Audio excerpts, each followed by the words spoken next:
I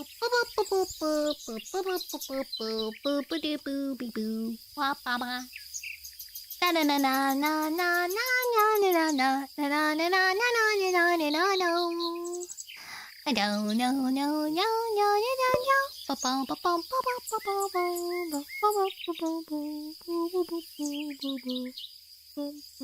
Oops. How do I...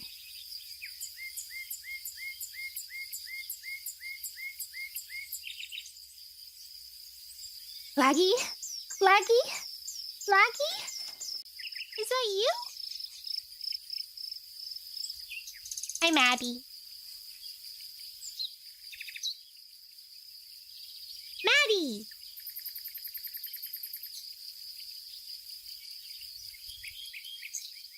It's the baby! How's baby? Yippee! Hi, Fookie! Hi, Wizardfly! Oh my god, Wizardfly, were you always on... You were! Oh, it was Bugstick Guy. I'm getting a lot of bug guys.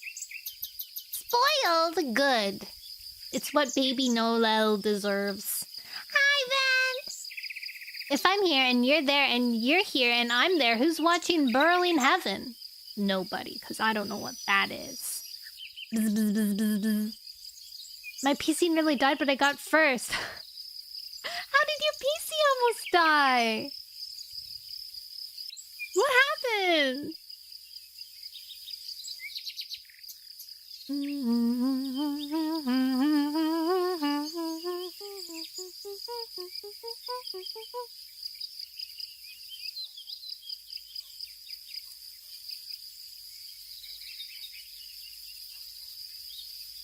Why does Pride have... Pride in my chat has the blue pop cup, but Silver has the pink pop cup. But they're both VIPs, right? Or is... no. Oh, maybe... Laggy, are you... You're a VIP, you are. What the heck? He gets the title all-time leader, though. No one's watching, it means John is dead and it's probably escaped by now. You don't have VIP? Whoa. You have a star next to your name, though. But you do have all-time leader. That's like a whole other kind of thing. No.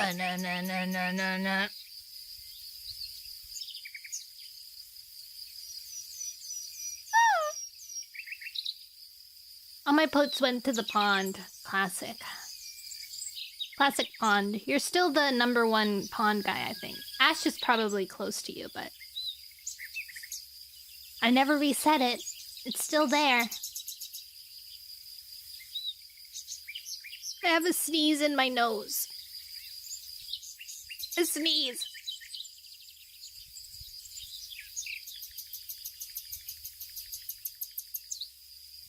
You don't have VIP. You must have a lot of points saved up now, though. Because you haven't... There's no pond for you to spend your points on.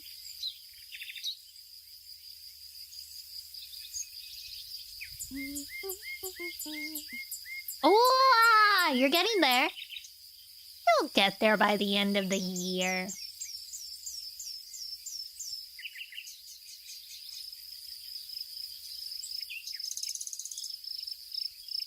Then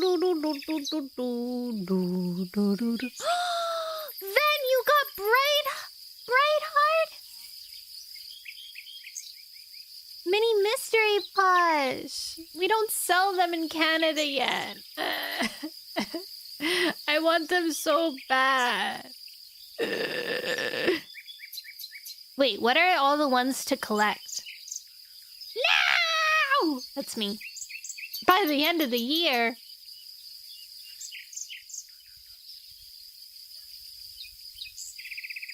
Which are... There has to be Firestar, right? Firestar, Bright Heart. Who else? Who else is available?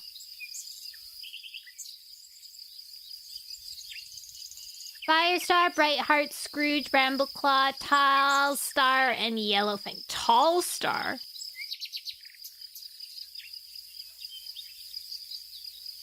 Hawkfrost. Why is Tall Star part of this? What? Wouldn't it be like Gray Stripe? Blue Star? What is this?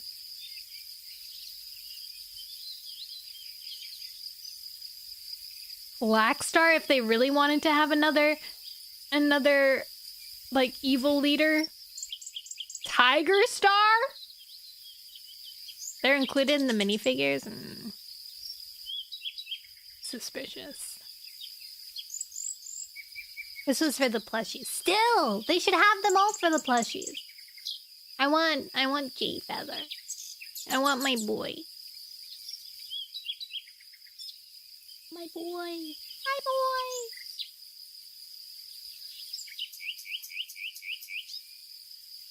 Oh, thank you for the sub, Moon. I mean, Ben. Moon, Ben. Ben, Moon. The resub. The repop, pop, pop. They are coming out with series 2 in the fall. I'm excited for the rest of the graphic novels as well.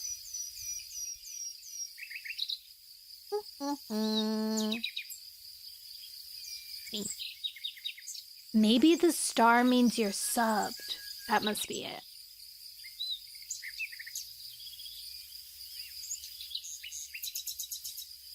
Alright guys, this is going to be the last Warrior Cat Wednesday for 2 weeks. Or 1 week? Yeah, 1 week actually. I'll be back on the... Right there.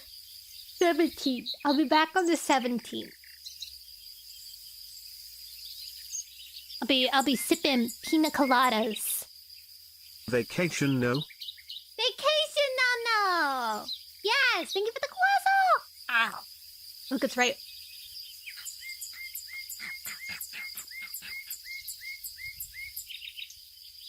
I'm going on vacation for a week in Mexico, and I'm not gonna get terribly, awfully sick this time. Oh my gosh, look at your kitty cat! So cute! I don't know why he's pushed up so high, but oh well. I like that cat. Did you buy like a croissant? Was that a croissant? Croissant?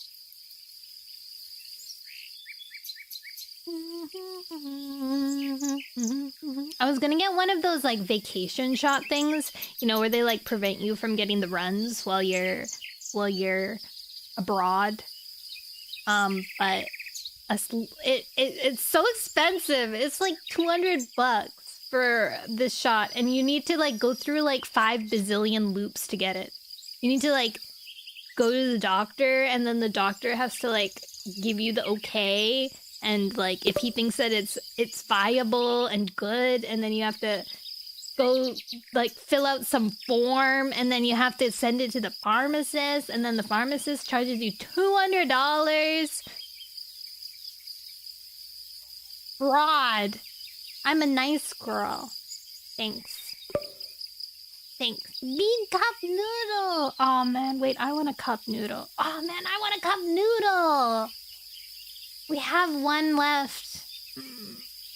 No, I have to read. And it's spicy, so it would hurt my voice. Okay, that's my goal.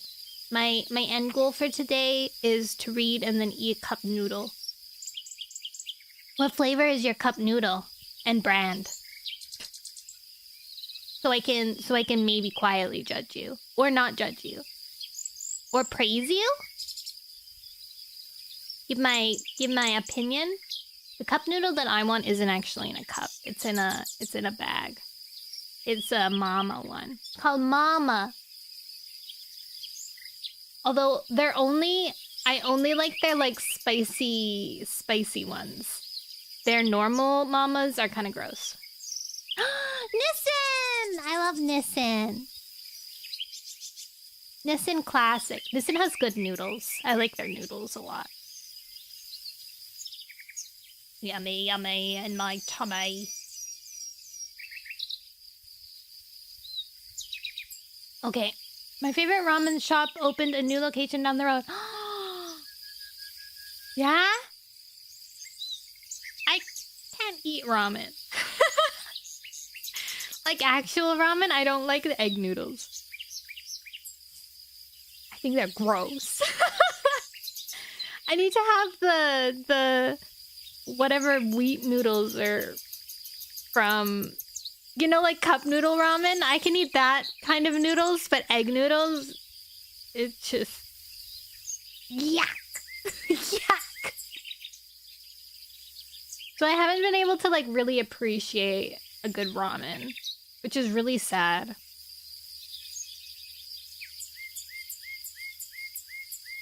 Once I had a ramen and then I got an allergic reaction after it, so it was sad. Since I was a good egg this week, I haven't finished leftovers. I'll grab a Vietnamese dish tomorrow. Mmm, yummy. Pho?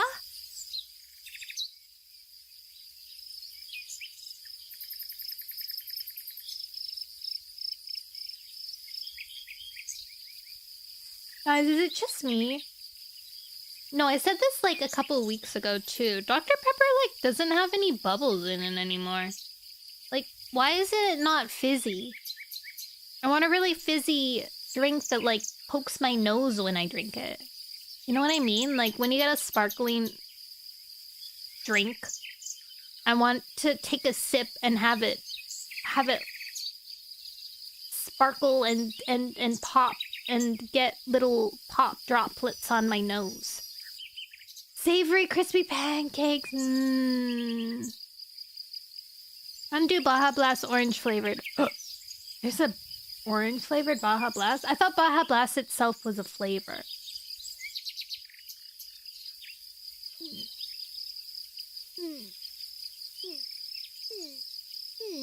It's new!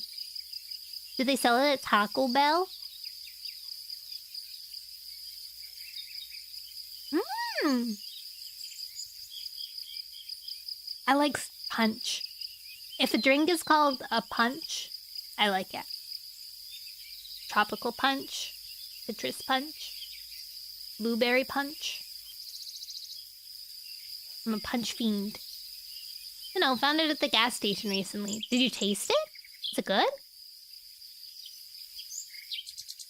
I'll give you a punch. Thanks. A drink, right? No! It's a solid 7 out of 10. Oh, that's good. 7 out of 10 is pretty... I feel like a 7 out of 10 is a good average of a soda pop. I'm very sad to say Dr. Pepper is lowering on my soda pop good list. Solely based off of the lack of pop in my soda. I think at some point it feels depressed to go on Twitch isn't the same anymore. What was it before? What was Twitch before? Zorro.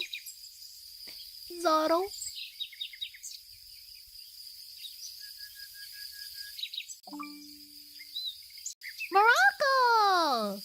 Nice. I've only been to Canada once on that tracker. Alive? What does that mean?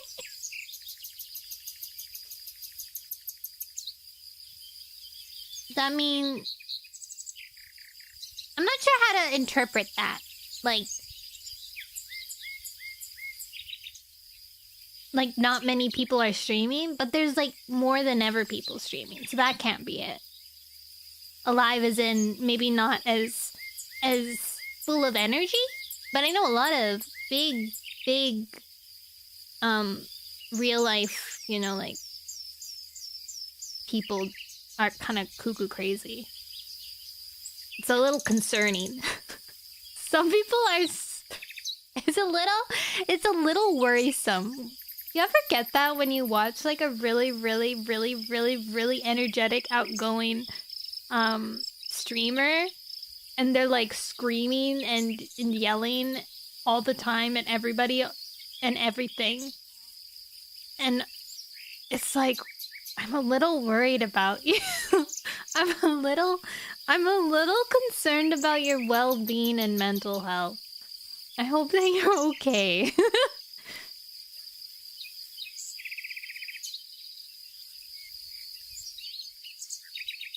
All right.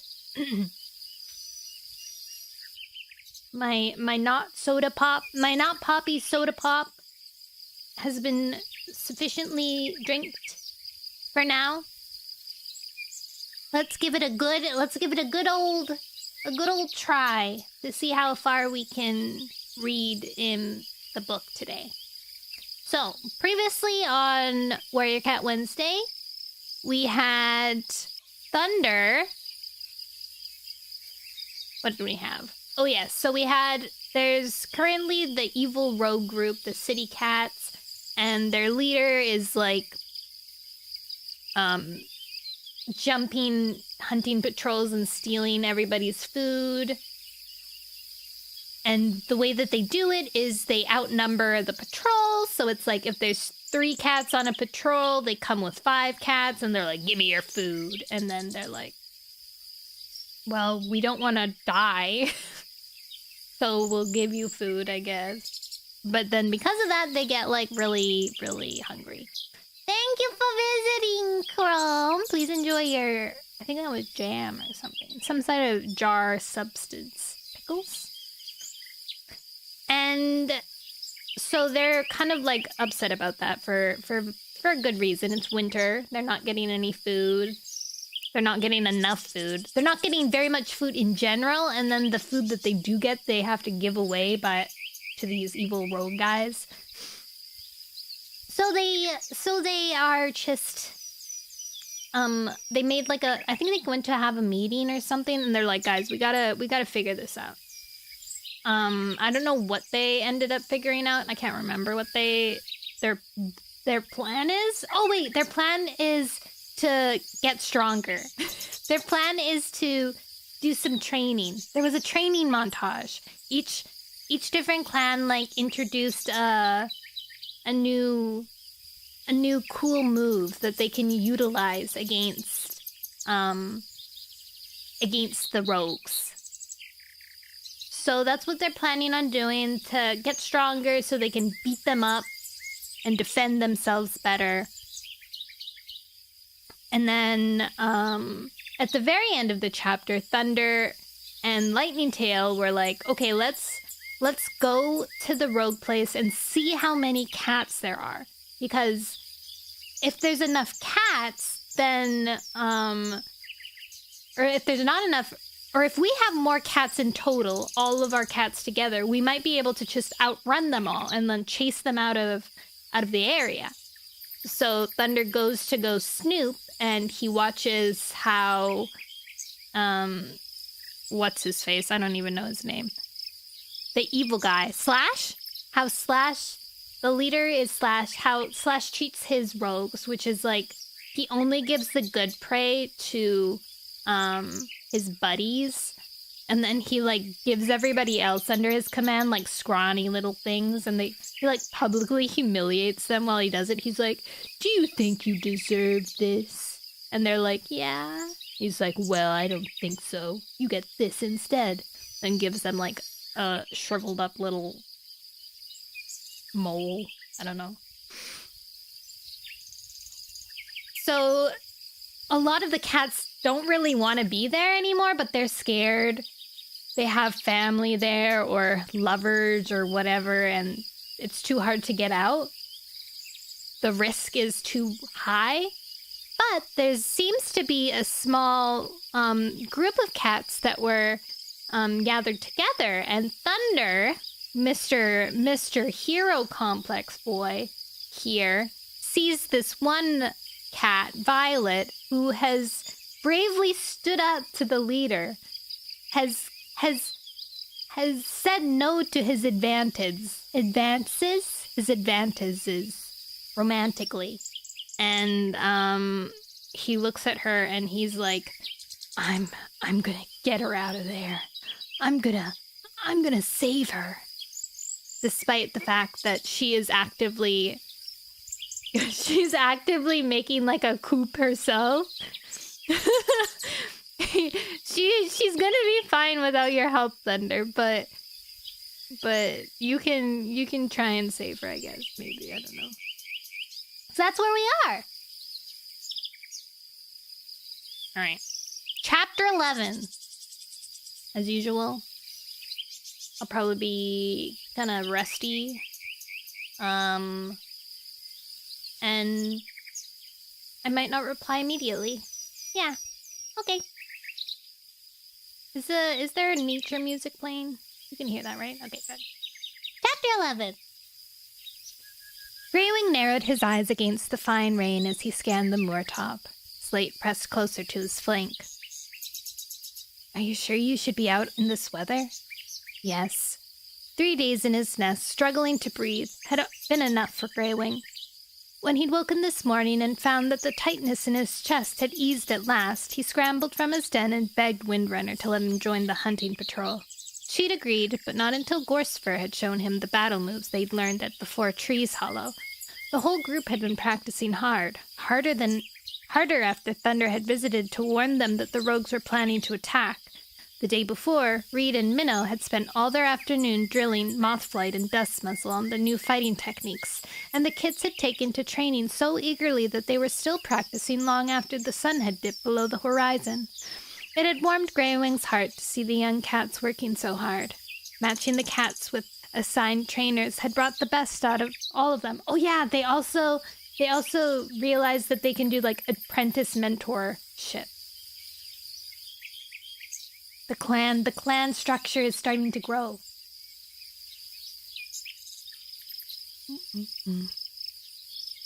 I knew they'd underestimated you, Mothflight. Now he stood on the moor top and watched the rest of the patrol, Windrunner, Gorsefur, and Dustmuzzle, sniffing at the burrows that dotted the grass. Lifting his head, he relished the freshness of the wind and the rain whipping his whiskers.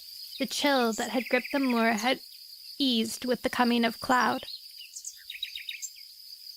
He hoped the rough weather would keep the rogues in their camp. He glanced down at the slope, alert for unfamiliar pelts moving against the grass. Slate was scanning the slope, too. I wish they'd just attack, she growled.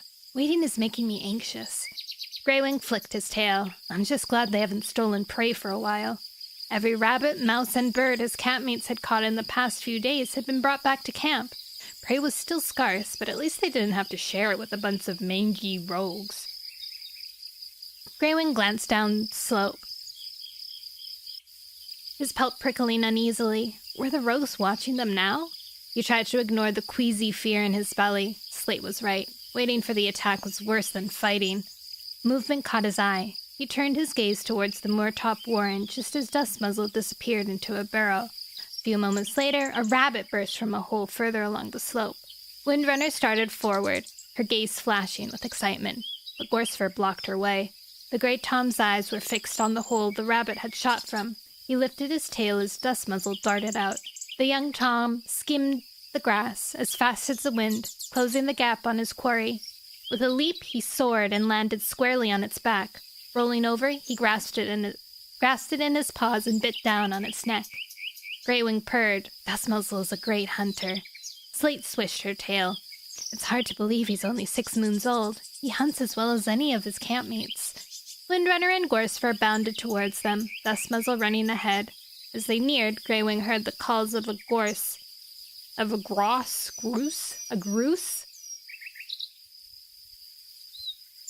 from beyond a swath of heather further down slope. Gorsefur must have heard it too. He snapped his gaze towards the sound, his ears prickling.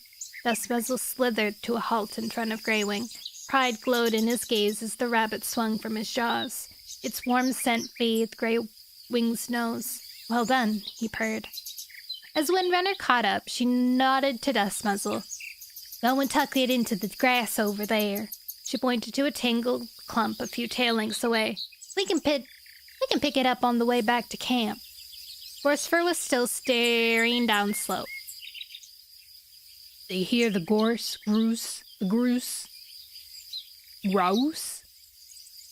Of course. Windrunner headed towards the heather as Dustmuzzle slid the rabbit beneath the straggly grass. Straggly grass? As she reached it, she lifted her forepaws off the ground and peered over the frost-brown bushes.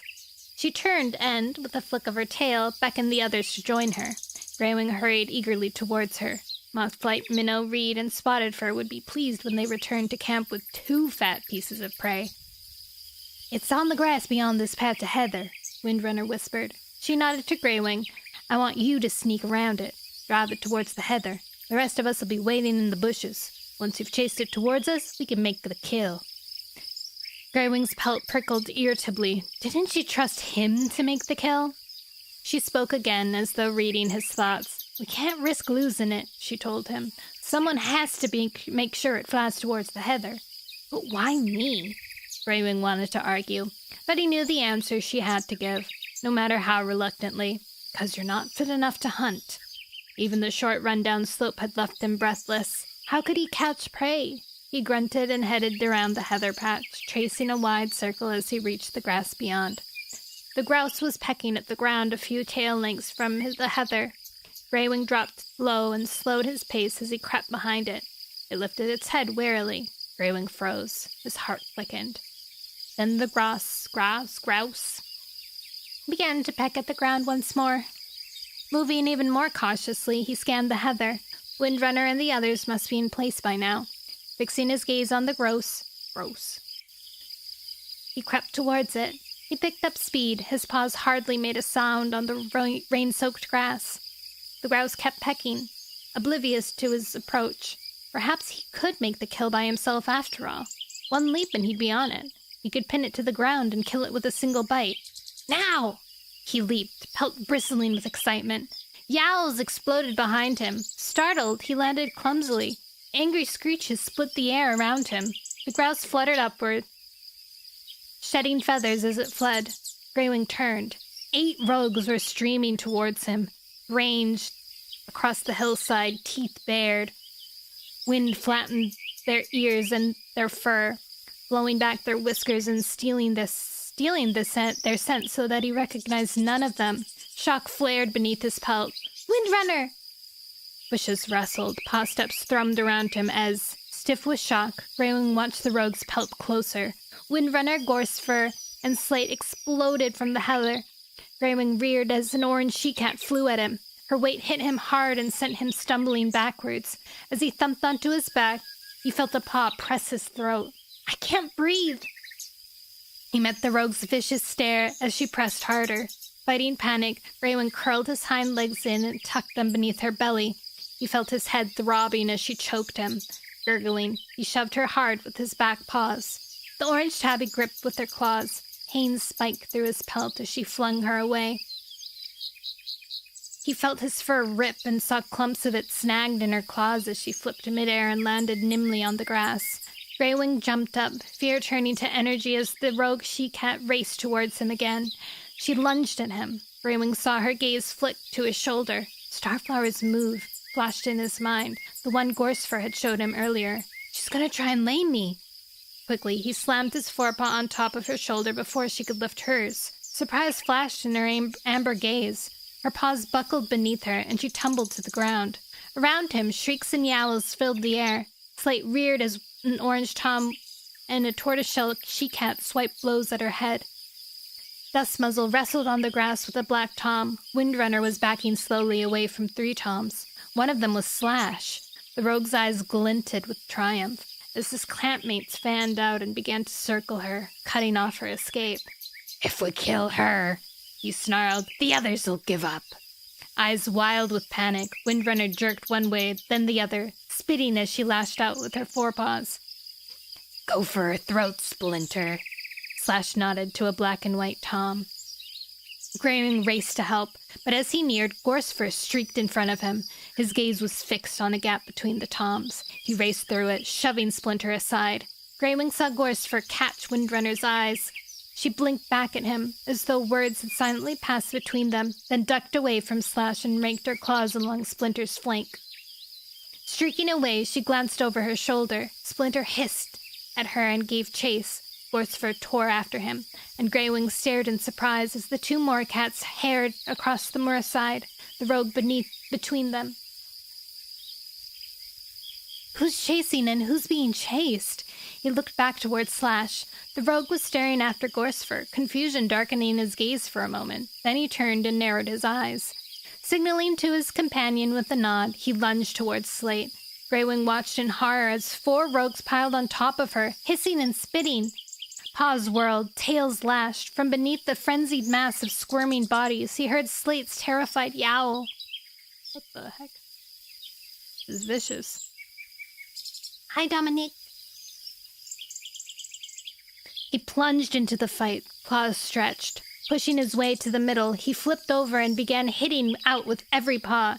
He felt a soft body beneath him and smelled fear scent. Slate! He fought harder, wincing as claws hooked into his pelt and scratched his cheek. Screwing up his eyes, he lashed out, desperate with fear. He felt Slate wriggle from underneath him. Suddenly, she was on her paws, pressing against his flank as faces snarled around them. Tail to tail! Slate hissed.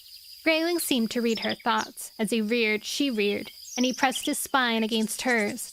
Back to back, they battered their attackers with a flurry of paws.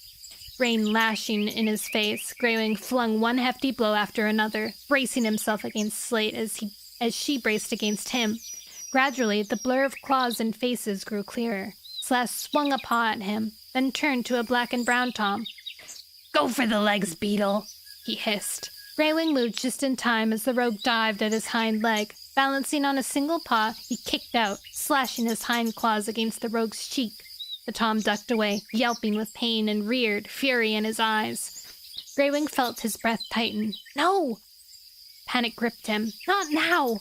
He had to keep fighting. Slate was fending off the 2 other rogues behind him. A black Tom was on top of Dustmuzzle, who shrieked with pain as the orange she-cat jerked his hind leg between her jaws. He's using all the right moves, but he's too young to fight off 2 grown cats. Horror hollowed Greywing's belly. He wheezed, fighting for air.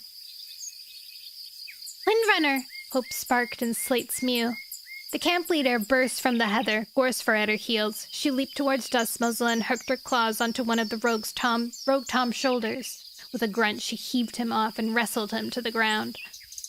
Dustmuzzle struggled from beneath the black Tom and turned on him, paws flailing. Gorsifer barged between Slash and his campmates. Rearing, he moved between Slate and Greywing and began swiping at the rogues. We chased Splinter off, he shouted, struggling to be heard above the sounds of battle. He won't be coming back any time soon. That's 1 gone, Greywing thought grimly. Only 7 to go. He raised a paw as Slash swung a blow towards his cheek. He blocked it and pressed harder against Gorsifer and Slate. His hind paws felt weak as he struggled for breath. I need air!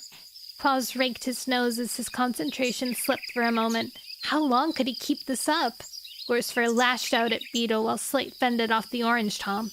Greywing glanced down at the tortoiseshell she-cat as the tortoiseshell she-cat dived for his hind leg. He snatched it away, but too slowly. Her teeth sank into his flesh. Pain shot like lightning through his leg. With a grunt, he collapsed onto the grass. Paws slammed into his flank. Rank breath billowed past his cheek. Slash was on top of him. Help! As he flailed desperately, a familiar yowl rang through the air. Reed! Through a flurry of paws, he glimpsed his campmate Silver Fur streaking from the heather. Minnow, spotted for in moth flight, hurled out after him. The air seemed to explode as they crashed into the attacking rogues. Greywing dug his hind paws into Slash's belly and heaved, but Slash was clinging hard with thorn-sharp claws. Slash snarled in his ear as he sunk his teeth into Greywing's neck and rolled him across the grass. Greywing thrashed in terror. He gulped for breath, but his chest was so tight he couldn't draw in air. The world seemed to shrink as darkness closed around him. Breathe! I must breathe! He struggled to stay conscious, hardly aware of Slash or the pain. Suddenly, the weight of the rogue was gone. Greywing lay as helpless as a fish hooked from the river. As he gasped for breath, his mind reeled. What if he couldn't get enough air? Around him, the yowl of battle ebbed away. Darkness clouded his vision as rain soaked his pelt. Am I dying? Then, slowly, the stone jaws clasping his chest began to loosen. He drew in shallow breaths, which deepened one by one. His panic eased as he felt the world open around him once more. The grass beneath his cheeks swam into vision. Laying limply on his side, he became aware of Slate. Greywing? She was leaning over him, her warm breath on his muzzle. Greywing! Fear edged her mew. He grunted, wanting desperately to reassure her. Paws slithered to a halt beside him. We chased them off. Windrunner sounded pleased. They won't come back in a hurry. Is Greywing okay? Mothflight's voice sounded beside him. I don't know. Slate was trembling. Greywing pulled in a shuddering breath and blinked at her. I'll be fine, he whispered hoarsely. Mothflight was sniffing his pelt. Slash has given him a nasty bite, but it'll clean up nicely. It's a good thing you pulled Slash off him when you did, Slate. Windrunner peered down at him, her eyes dark with concern. Numb, Greywing rolled onto his paws and crouched, belly to the grass. He wanted to stand, but didn't have the strength. Just rest there, Slate soothed. Thank you, Greywing wheezed, for saving me. I had to. Slate purred. I couldn't let anything happen to the father of my kits. Pregnancy announcement? Greywing stiffened. Your kits? Confused, he stared at her. Turtletail was the mother of his kits, and they weren't really his kits. Hazily, he tried to understand. I'm gonna have your kits, Slate explained softly. Shock heated Greywing's pelt. Is it so surprising? Slate purred. Greywing lifted his chin and gazed at her in wonder. My kits, he breathed. Joy flooded his heart like sunshine filling the sky. He was gonna be a father. You're already a father, dude. He purred clumsily. He purred a clumsy, wheezing purr. My love, he murmured, burying his nose in Slate's thick, warm fur. Thank you. Yay! Hi, J-Sizzle! Sometimes visualizing their fights make me laugh. So true. It's like when two people are shooting their guns at a mass of enemies or something. Yeah, it's like, I'm not sure what's going on. Sometimes I can imagine it, and sometimes I'm just so focused on reading what it is. I'm not sure what I'm reading. Bomb drop, woohoo! No snack, just Wawa. Yummy Wawa. He's a father to like 5 cats. He is, you're right. He's just dad.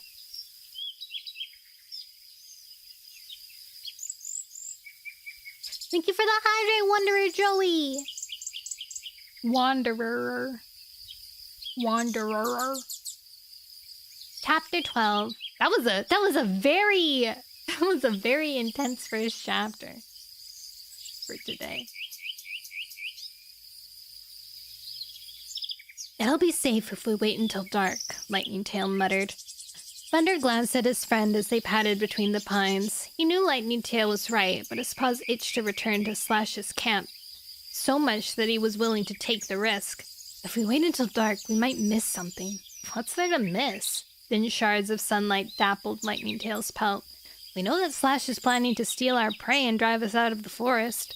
But I have to see Violet again. This boy. Thunder had hardly slept in the days following the attack on the Moorcats. All he could think of was Violet. What if she'd been hurt in the struggle? When Greywing had visited... Boy, you haven't even met her. You haven't shared a single word with her. When Greywing had visited the camp to share the news, his muzzle had been covered in scratches. He thanked Thunder for the warning. Being prepared had helped them fend the rogues off, but even so, it must have been a vicious fight. Hi, Matthew. Thank you, Yatta, for the sub. I don't remember well, but I hope Violet is... Yeah, she's the one arranging the coup, pretty much. And she keeps on declining Slash by insulting him, so I think that's pretty good. He avoided Lightning Tail's gaze. If you don't want to come with me, that's fine. Why should he put his friend in danger? I'm not letting you go out there alone. It's not safe, Lightning Tail sniffed. Just want I just wish you'd admit why you really wanted to go there. Thunder stopped walking. He flicked his ears self-consciously. Lightning Tail turned and stared at him. You want to see her again. His whiskers twitched. Thunder's pelt grew hot. I don't mind. Lightning Tail shrugged and carried on towards the marsh. Did you think I hadn't noticed you talking about Violet at every chance you get? You're worried about her, aren't you? Yes. Thunder hurried after him. Lightning Tail quickened his pace. Then let's see how she is. Oh, Lightning Tail. Gratefully, Thunder followed the Black Tom through a narrow gap between the brambles. Light showed between the trunks ahead. They were nearing the marshland. Lightning Tail lowered his voice. Just hope we aren't spotted. Greywing said he rolled in rotting mushrooms to disguise his scent.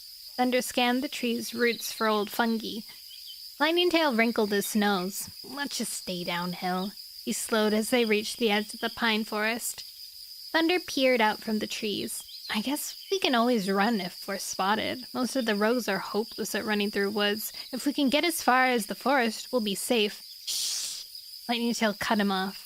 Thunder followed his friend's alarmed gaze. 4 rogues were filling between the marshy tussocks, heading for the woods. His heart lurched as he recognized Violet among them. Hide! Diving beneath the yew, he pressed his belly to the ground. Lightning Tail shot in beside him. They're coming this way! Thunder wriggled deeper beneath the bush as the rogue patrol headed towards them. As they pattered past, one of them spoke. Through the branches, Thunder could see a Black Tom. He looked anxious. Do you think Slash saw us leave? The rogue mewed. Don't worry, Raven. Violet walked beside him. He was too busy teaching battle moves. A young Tom followed her, his auburn pelt glossy. Where are we gonna hunt? A tortoiseshell she-cat hurried to catch up. That's the third time you've asked, Red. He's just asking because he's nervous, Juniper. Violet told her. You know how Slash feels about us hunting for ourselves. I'm not nervous. Red sounded indignant. Violet ignored him. Let's hunt near the two-leg place. What about the dogs? Red gasped. We can run faster than dogs, Violet told him. Juniper grunted. We shouldn't have to go hunting where there's food rotting in camp. Why doesn't Slash share it? Raven growled angrily. He gives the best pieces to Splinter and Beetle and leaves the rest to turn sour while we're eating scraps. Fury surged through Thunder's pelt. Cats were going hungry because of Slash, and he was letting food rot? Slash is just mean. Violet's tail flicked against a yew bush. Since Starflower escaped, he's been worse than ever. I'm glad she got away, Juniper commented. I wonder how her kits are doing, Violet murmured. Fern said she had 3. The rogues padded deeper into the forest. Thunder pricked his ears as their voices were swallowed by the pines. His heart was pounding. Braids bristled in every hair on his pelt. How dare Slash let food rot? He slid from beneath the yew. Let's go back and check the camp. Why? Lightning Tail scrambled after him. You've seen that Violet's okay. Thunder blinked at him. Didn't you hear? Slash is training his campmates to fight. We need to learn their moves. Lightning Tail's pelt rippled. You're pushing your luck, he warned. We've almost been spotted once. What if Violet had seen us? Thunder wished Violet had seen them. He couldn't believe the sleek gray she-cat would betray him, and he longed to meet her. Thunder! Lightning Tail was staring at him. He jerked his thoughts away from Violet. If Slash is too busy to notice a hunting patrol leaving camp, he'll never see us. He ducked out from under the trees and headed into the marsh. Lightning Tail followed. Keeping low, Thunder made for the patch of grass that walled the rogues' camp. He slowed as he neared and tasted the air, relieved to feel the wind ruffling his fur. It carried the smell of rogues and whisked his scent into the pines.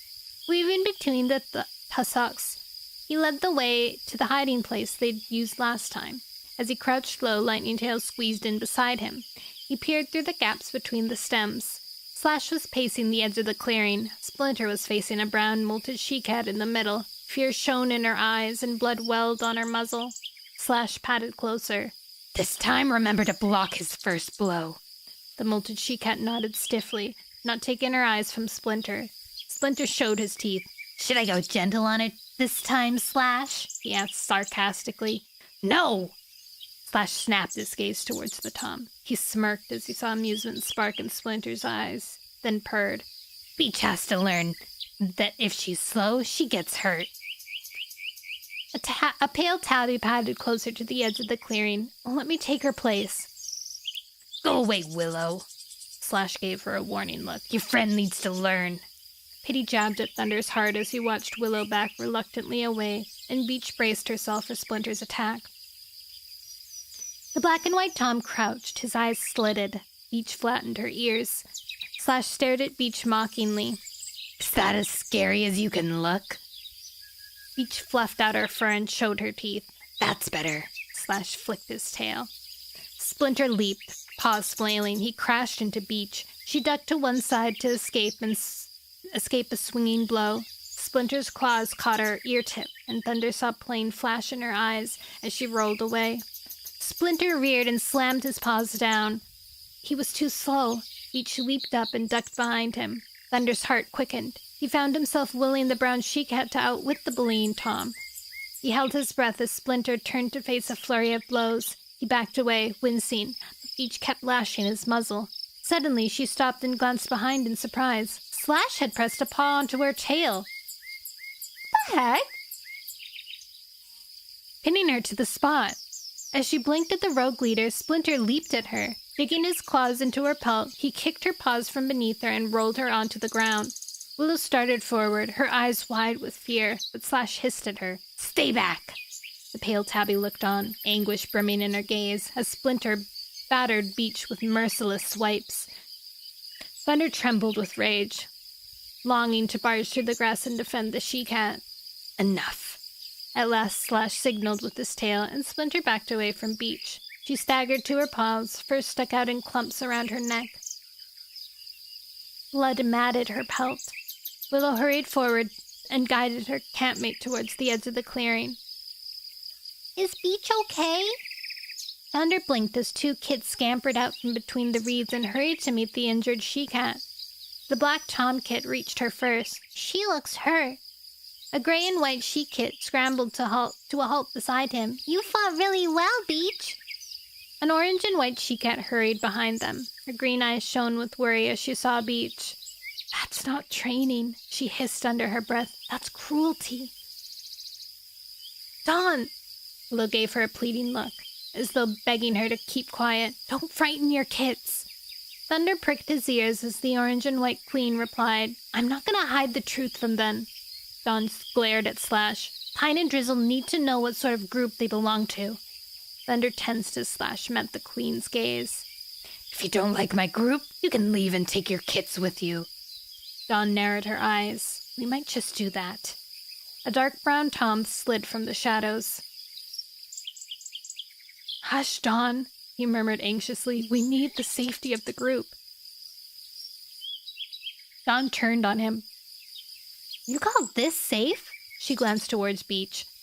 The battered she-cat was washing her wounds stiffly. Slash's eyes glittered. Perhaps you want to train next, Dawn? The brown tom moved in front of the queen. She's still nursing, he growled. Slash's ears twitched. In that case, Moss, why don't you come and show us your moves? The black tom kit's eyes lit up with alarm. His sister pressed herself against Moss. Don't go, he'll hurt you. Moss touched his nose to the she-kit's head. No one's gonna hurt me, Drizzle. He padded to the clearing and faced Slash. His gaze darted towards Splinter, then to Beetle, who was crouched at the edge of the clearing. My God, I keep yawning. Which one of you am I going to train with? Thunder heard no fear in the tom's mew. Admiration warmed his pelt. Lightning Tail fidgeted beside him. I wish I could train with one of those fox hearts, he growled under his breath. Slash motioned Beetle forward with a jerk of his muzzle. Beetle got to his paws and crossed the clearing. His eyes shone with disdain as he looked at Moss. Moss returned his gaze, unflinching. Thunder tensed as he watched the two rogues face each other. Moss threw Slash a look. What move do you want me to practice? Choose whatever you like, Slash sneered. I'm sure Beetle can counter it. Moss narrowed his eyes. Shifting his paws, he squared his shoulders. Dawn watched anxiously while Pine and Drizzle huddled against her. Each washed blood from her muzzle. Be careful! Dawn's warning was cut off by a screech. It rang across the marshland like a desperate cry of an owl. Thunder jerked his head up. The screech sounded again, followed by the howl of a dog. Then Red shot from the pines as fast as a hawk. He pelted across the marshland, his fur brushed with terror. As he hurried for the camp, 3 dogs bounded after him. Their eyes glittered with excitement as they raced between the tussocks. Thunder stiffened, fear surging beneath his pelt. He's leading the dogs straight to the camp. The kits! Before Thunder could stop him, Lightning Tail plunged through the camp wall. He raced across the clearing and bundled Pine and Drizzle towards the shadowy reeds beyond. Dawn's eyes widened in shock. Dogs! Lightning Tail yowled. They're headed this way! As he spotted Red streaking through the camp. As he spoke, Red streaked into the camp. The heavy paw steps of the rogues pounded over the ground outside. A barrage of vicious barks seemed to shatter the air. Blood roaring in his ears, Thunder leaped through the gap Lightning Tail had made and raced to his friend's side. Lightning Tail had scooped up Drizzle by her scruff and was pushing her between the reed stems. Dawn was nosing Pine after his sister. Hide, she hissed. Don't come out, whatever happens. I'll defend them. Lightning Tail turned his back to the kit's makeshift hiding place and faced the clearing. Dawn squared up beside him. Who are you? I'm Lightning Tail. He pushed up. I'm Lightning Tail. He pushed out his pelt. I'm Thunder. Thunder scanned the camp. We're forest cats. Moss was backing away from the clearing. Beetle and Splinter had leapt in front of Slash. Orange Tom raced from the shadows. A molted tabby followed. As the dogs crashed to the grass wall, cats burst from their nest. Terror burned in their eyes. The dogs leaped and twisted in the clearing, their tails wagging as though they couldn't believe their luck. They snapped at the cat starting between their massive paws. Thunder raced forward as a terrier thrust its sharp snout towards the striped she-cat. Rearing, he slashed its cheek. The dog turned on him, growling angrily. Fear scorched through Thunder as its foul, hot breath washed over him. He lashed out with both paws. It yelped, diving closer. Fur brushed Thunder's flank as Moss reared beside him. Fern dashed from the edge of the camp and ducked beneath the terrier's chin. Hissing, she rolled onto her back and scrambled beneath the dog's belly. With a yowl, she began churning her hind paws. Thunder smelled the stone tang of blood and clawed the dog on the ear as it turned to bite at the hissing cat beneath him. On the other side of the clearing, Slash, Splinter, and Beetle fought beside a yellow-eyed tabby, driving a russet-colored mongrel towards the camp entrance. They swiped at it, one after the other, in relentless barrage until the excited gleam in the dog's eyes turned to confusion. Frog raced past Thunder, nearly unbalancing him as he fled a black dog. Slavering, it barged past Thunder, its greedy gaze fixed on the gray tabby Tom. A burly brown Tom leaped from the reeds, raking the dog's muzzle as he soared past. The dog scrambled to a halt, yelping with rage. Frog reared and, while the brown Tom found his footing, aimed a vicious blow at the dog's snout. Beach raced to help, blood still streaking her nose from the fight with Splinter. She ducked beneath the dog and fell in beside Frog. The brown Tom joined them, and together they lashed out at the dog's snapping jaws. Thunder, look out! As Lightning Tail's cries sounded in his ears, paws shoved him aside. Teeth snapped beside his cheek. He turned. Fern had pushed him clear as the terrier had lunged for him. Fear surging through his muscles, he flung blow after blow at the dog's face. Moss was clinging like a tick to its back. Thunder flattened his ears as the camp rang with the shriek of battle. Across the camp, the mongrel yelped with pain as Slash, Beetle, and Splinter and the tabby Tom drove it away. Eyes blazing with hate, Slash swung his paw at the dog's nose. Blood sprayed his pelt as it sliced its muzzle open. Yowling in agony, the mongrel turned and fled towards the pines. Hope flared in Thunder's chest. He slashed at the terrier, his eyes lidded. Fern pressed against him. She reared and sank her claws into the dog's cheek. It tried to bite her, but as it opened its jaws, she pulled hard on its flesh and it howled with pain. Ducking low, it tried to shake moss from its back. Panic sparked in its gaze. Backing away, it stared in terror at the cats. Then it turned to leap the grass wall. As it fled across the marsh, Moss jumped off its back and raced back to camp. "We're winning!" Thunder turned to the black dog. He froze.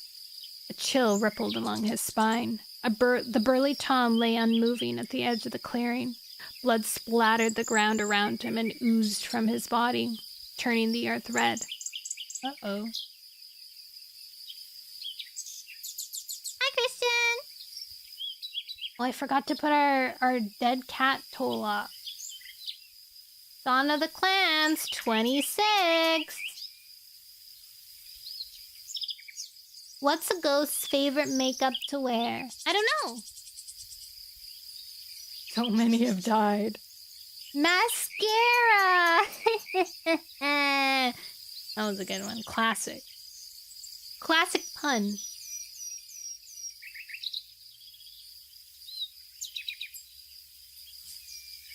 I think the text should be over me, though, so you can really see it. Okay. Hi, Bailey. 3K more juice. It's happening. It's happening. Frog batted desperately at the dog's muzzle. It snarled and snapped, drool bubbling at its lips. Limping on 3 paws, the Green Tom lurched clumsily with each swipe. Each stumbled beside him, her pelt scratched and matted. Pain gleaming in her eyes, she swung blow after blow at the dog. It snapped its jaws around Frog's flanks. Thunder heard bone crunch. Beach swiped at its nose. The dog let go, its eyes blazing with rage. As Frog dropped to the ground, it turned on Beach. "Frog!" Willow raced across the clearing. Grabbing his scruff, she pulled him clear of the dog's hefty paws. Each faced the dog alone. Thunder and Lightning Tail raced to help. Gray Fur crossed Thunder's path. Slash was blocking his way. "What are you doing?" Thunder stared at him. "She needs help!" He glanced at Lightning Tail. Splinter and Beetle were holding him back, pinning him to the ground with their paws. Slash snarled at Thunder. "Don't move or I'll kill you." Thunder's thoughts whirled. "Why?" Slash stared at Beach, curling his lip. "It's time she proved she's not a burden." "You can't!" Thunder tried to push past Slash, but the rogue reared and hooked his claws deep into his shoulder fur. Half blind with fury, Thunder scrambled against the earth, but Slash held him back. Beach stumbled, her gaze on Slash. Disbelief shone in her eyes as the black dog took her ribs in his huge jaws. She shrieked as it lifted her and shook her like prey. Screeching in terror, she flailed desperately, her eyes flashing with agony. Thunder heard a terrified yowl, and then Fern raced over. Spitting like a snake, she leaped onto the dog's shoulder and clawed at its eyes. It yelped and dropped Beach, shaking Fern from its back. Thunder ripped free of Slash's grip and flung himself towards the dog, but it was already fleeing, blood welling around its eyes. Howling, it ran from the camp and followed its packmates to the pines. "Beach?" Fern leaned over the she-cat as she lay limp on the ground.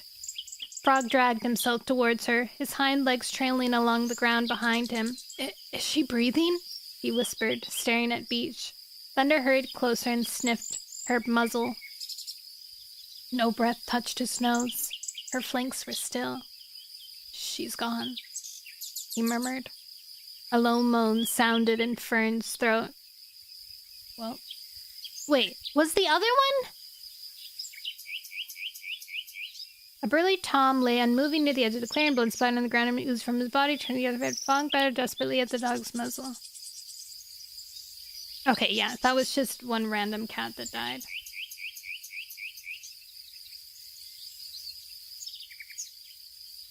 "27! Give it up for number 27. We're at the same amount as Omen of the Stars. Hi, little mans. What do you mainly stream on? I mainly stream on Twitch.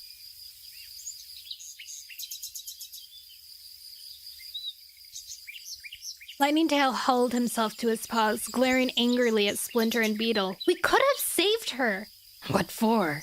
Slash snarled from the middle of the clearing. His campmates stared at him, shock sharpening their gazes. Beetle shook out his pelt. She couldn't fight her hunt. Splinter padded to Slash's side. She was a waste of prey. Fern glared at Slash, her pelt prickling along her spine. Hatred filled her gaze. You let her die! Slash snorted. Don't blame me. I didn't lead the dogs here. Fern stiffened. Red? She jerked her muzzle around, scanning the clearing. Where is he? He ran away. Splinter's mew was thick with derision. Derision? Mouse heart.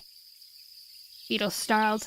Mouse brain, Slash corrected. Who would lead dogs back to his own camp? Splinter narrowed his eyes. Perhaps he did it on purpose. Beetle's eyes flashed with interest. He has been complaining a lot. Perhaps he was hoping the dogs would kill you. He blinked at Slash. It might have been a plot to destroy the group. No! Fern stepped forward. Red wouldn't hurt anyone. Willow narrowed her eyes. Then why did he lead the dogs right into the camp?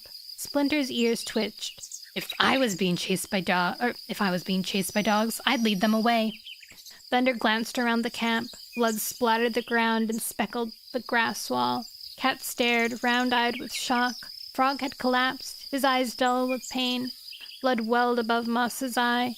Blood gouges showed on Fern's flank. Clumps stuck out of Willow's pelt. These cats were in no state to look after themselves or each other. An orange she-cat sniffed at the burly brown Tom. Yeah, that's the brown Tom. Stone's dead. She stared bleakly at his matted pelt. Slash's eyes gleamed. And it's all Red's fault. Thunder growled. Stop worrying who to blame. You've got injured cats here. 2 of your campmates are dead. Doesn't matter why it happened. You need to take care of your group. He glared at Slash. Slash's hackles lifted. How dare you tell me how to lead? What are you doing here anyway? He bared his teeth. Thunder shifted his paws uneasily as Splinter padded closer. I think he's a spy. Dun, dun, dun, dun. Where's the new prophecies death count? Wait, where is it?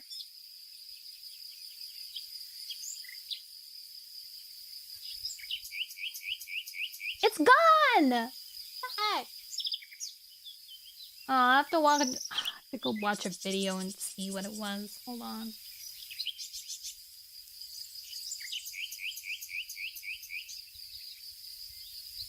You poop, so you boop. Na na na na na. Somebody waits for me underneath the tree. Have a holly jolly Christmas, the best time of the year. Oh, bye, jolly, have a holly jolly Christmas this year. It must have been way before everything kind of pooped itself, huh? Ho, ho, the mistletoe hung where you can see. Somebody waits for you underneath the tree. Oh my gosh, it's when I was using a 3D model. When the heck was the... Ah, there we go. New Prophecy 23+. New Prophecy... That's not how you spell it. How the heck do you spell prophecy? Prophecy. Prophecy. What? Why doesn't that look correct? Prophecy. Oh, PH.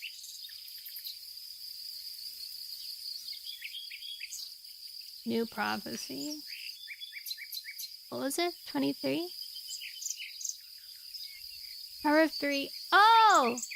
I see what happened. It got all jangled wangled. New prophecy was 23 plus. Power of 3 was 13. not plus stick. Omen of the Stars, 27 plus stick. There we go. Okay. New prof.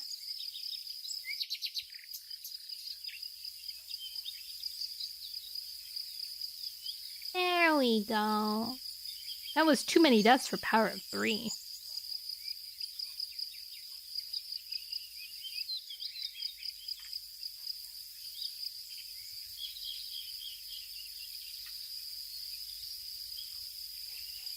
Oh, the mistletoe hung where you can see.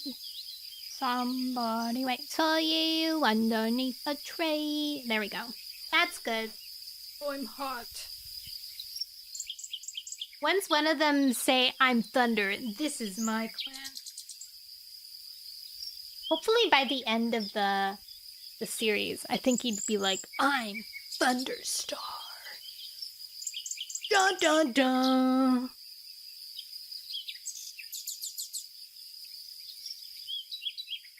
I think it's fun that all the cats at the like present time cats that have like superpowers and prophecies probably think so highly of like the originals, Thunder Clan, Wind Clan, Shadow Clan.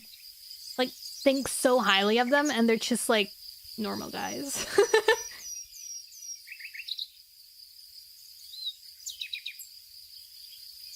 Your videos are so cute and make me happy. Aww. Thank you. I'm glad that I can make you happy, even in sad times. I don't know if you remember in the first series, I believe tigers and lions. Yes, I do remember that. They would be called Lion Clan, Tiger Clan, right? I did watch it. I was trying to watch it on stream and then it wouldn't let me, and then I watched it. It's good. It's good stuff. Guys, if you haven't watched it, watch it. It gives you a rundown of Warrior Cat's first series. He actually read all the way up to Omen of the Stars. So he's in the know. He's an official Warrior Cat.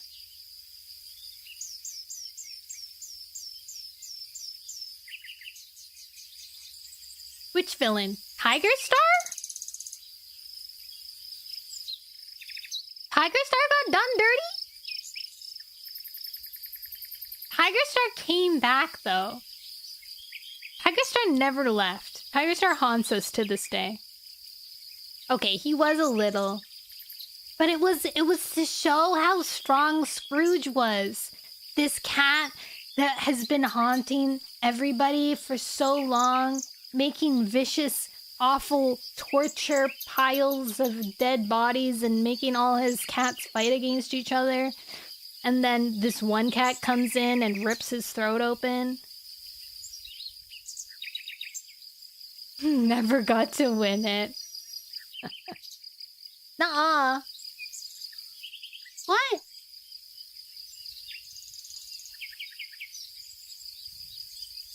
Oh, was it stomach? Oh, what I remember is the gurgling.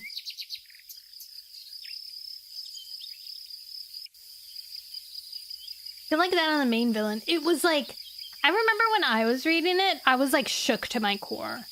I was like, oh. Sometimes it's so graphic for absolutely no reason. It's true.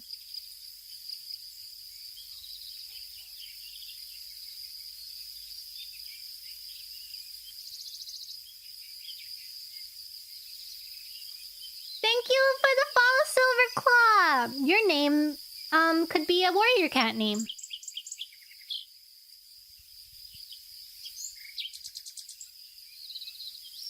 I hope you know that and you're glad about it. It feels like just killing one strong guy to introduce the bigger, badder guy just feels boring to me. I was so invested when I was reading these for the first time. I read several books in a week. Yeah, I read these so fast, and then I had to do like a provincial, which is like a big test to like judge how good the kids are doing in a province. And I made like fan fiction because you had to write like something based off of the theme, and so I wrote fan fiction based off of it.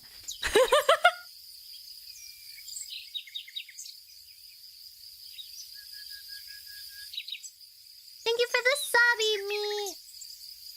Eat me, eat me.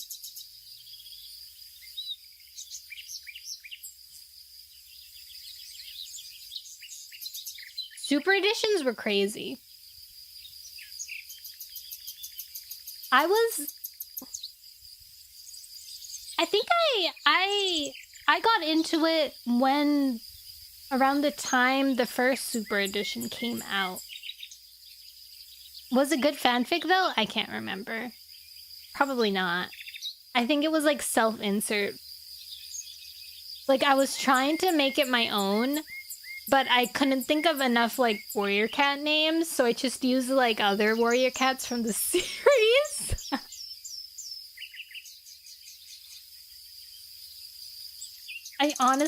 I would love to read and grade like children's provincials stories. That would be hilarious. I would love that. I remember reading Blue Star's Prophecy when the ending absolutely shook me. I never read Blue Star's Prophecy. I think I only read Firestar's Quest, honestly. I was like, because I read Firestar's Quest, and then I didn't read any more, and then once Power of Three came out, I was so obsessed with Jay Feather. Like, I just loved him so much. I didn't feel any desire to read any of the Super Editions because they weren't about Jay Feather. I was like, why would I want to read this? I used to flip through the chapters and go to the next chapter and see which POV was the next POV, like Holly Leaf and Lion Blaze and stuff. And I would flip through them until I got to Jay Feathers, and then I would hold the amount between, and I would like keep my pinky into where that chapter was, and I would hold the rest of the pages in between my hands, so I like knew how close I was to getting to Jay Feathers chapter.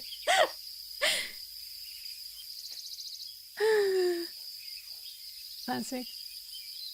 Jay Feather, my first crush. I remember reading Blue Star Prophecy. Self-injuries are funny though, plus if I'm writing a story about something I enjoy, I'm putting myself in it so hard.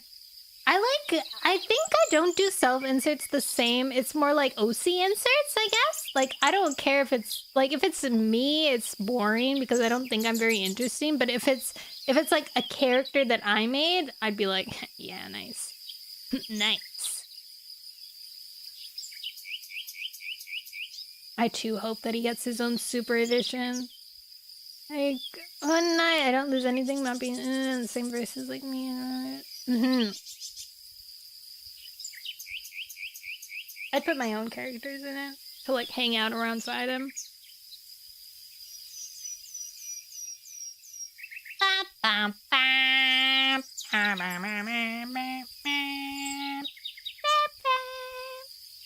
Because one of my favorite verses, your strength is pretty much direct correlation to your will. If you think about it, I would live off this. That's what I think about a lot. Like if I was in an anime or something, I'd be like, I would be so good at like, you know, shoving my love, using my power of love to gain extreme strength, and be like, I can do this. I can beat this guy.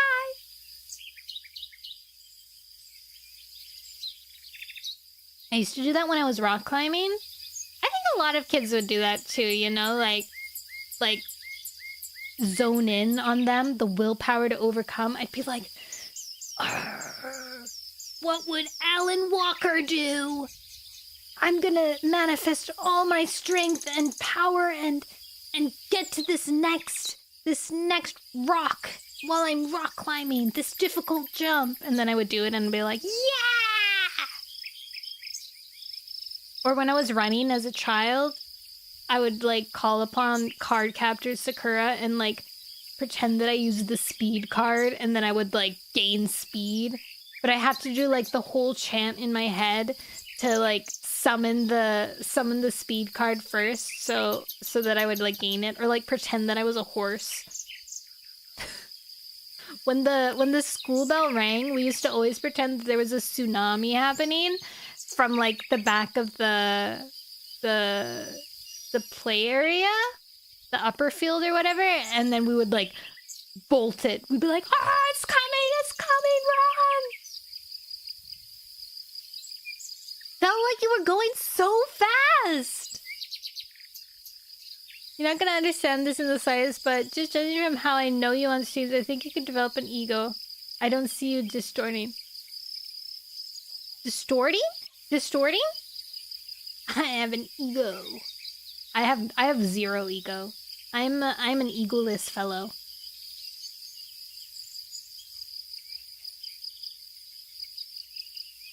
I rode nightmare horses with my friends and went on cool adventures. Basically, a horse with nice. It's a lot that is hard to explain. I think it's interesting. Especially, like, not streaming and then being able to interact with a streamer. Before I started streaming, I would only watch really big VTubers, so I never chatted in smaller VTubers chats and gained, like a community or, like, a place in the community. So I have no idea what that feeling might be to, like, watch a smaller streamer and have them interact with you. It's a power? Oh, a power. Like a strength.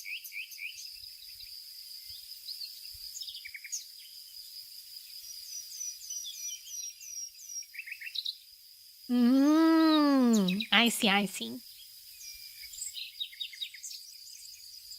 Alright. We had a nice little break. Let's continue. Let's continue this war that is happening. Chapter 13. Beetle flexed his claws. He's trying to stir up trouble. Slash flattened his ears. I should claw your ears off for trespassing on my land. Thunder faced the rogue leader, anger hardening his belly.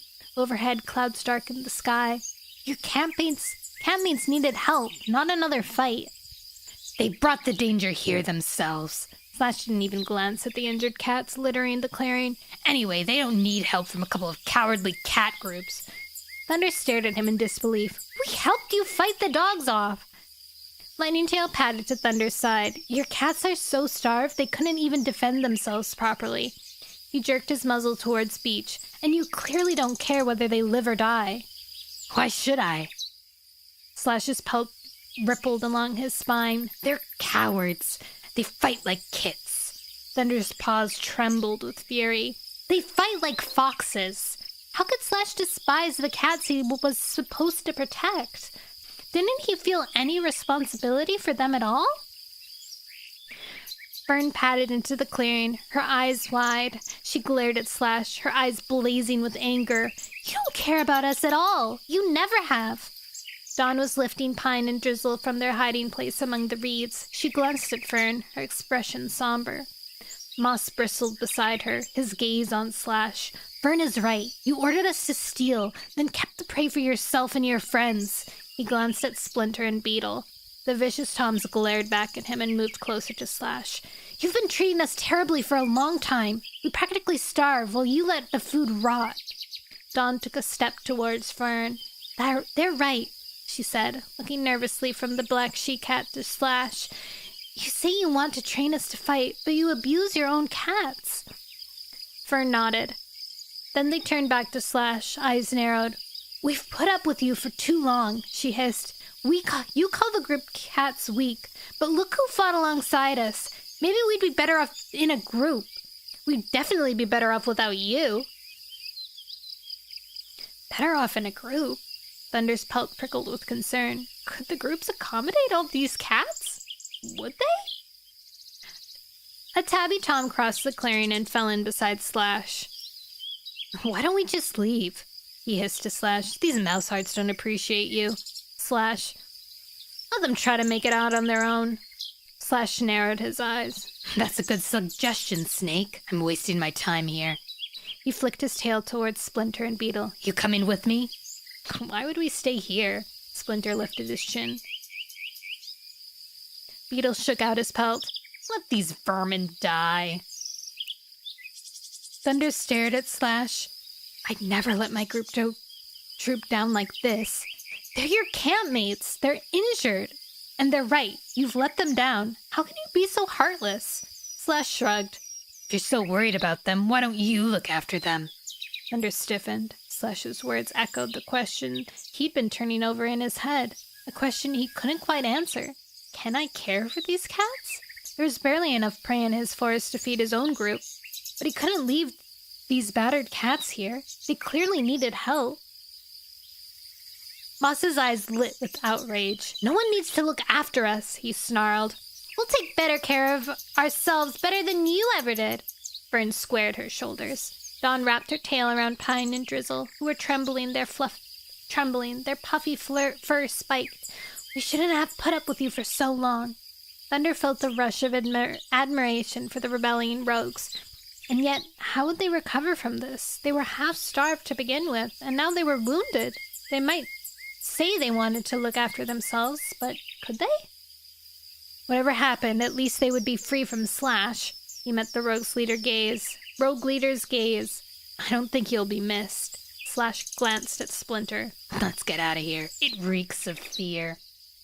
He glanced once more around his campmates, then headed for the entrance. Splinter, Beetle, and Snake followed.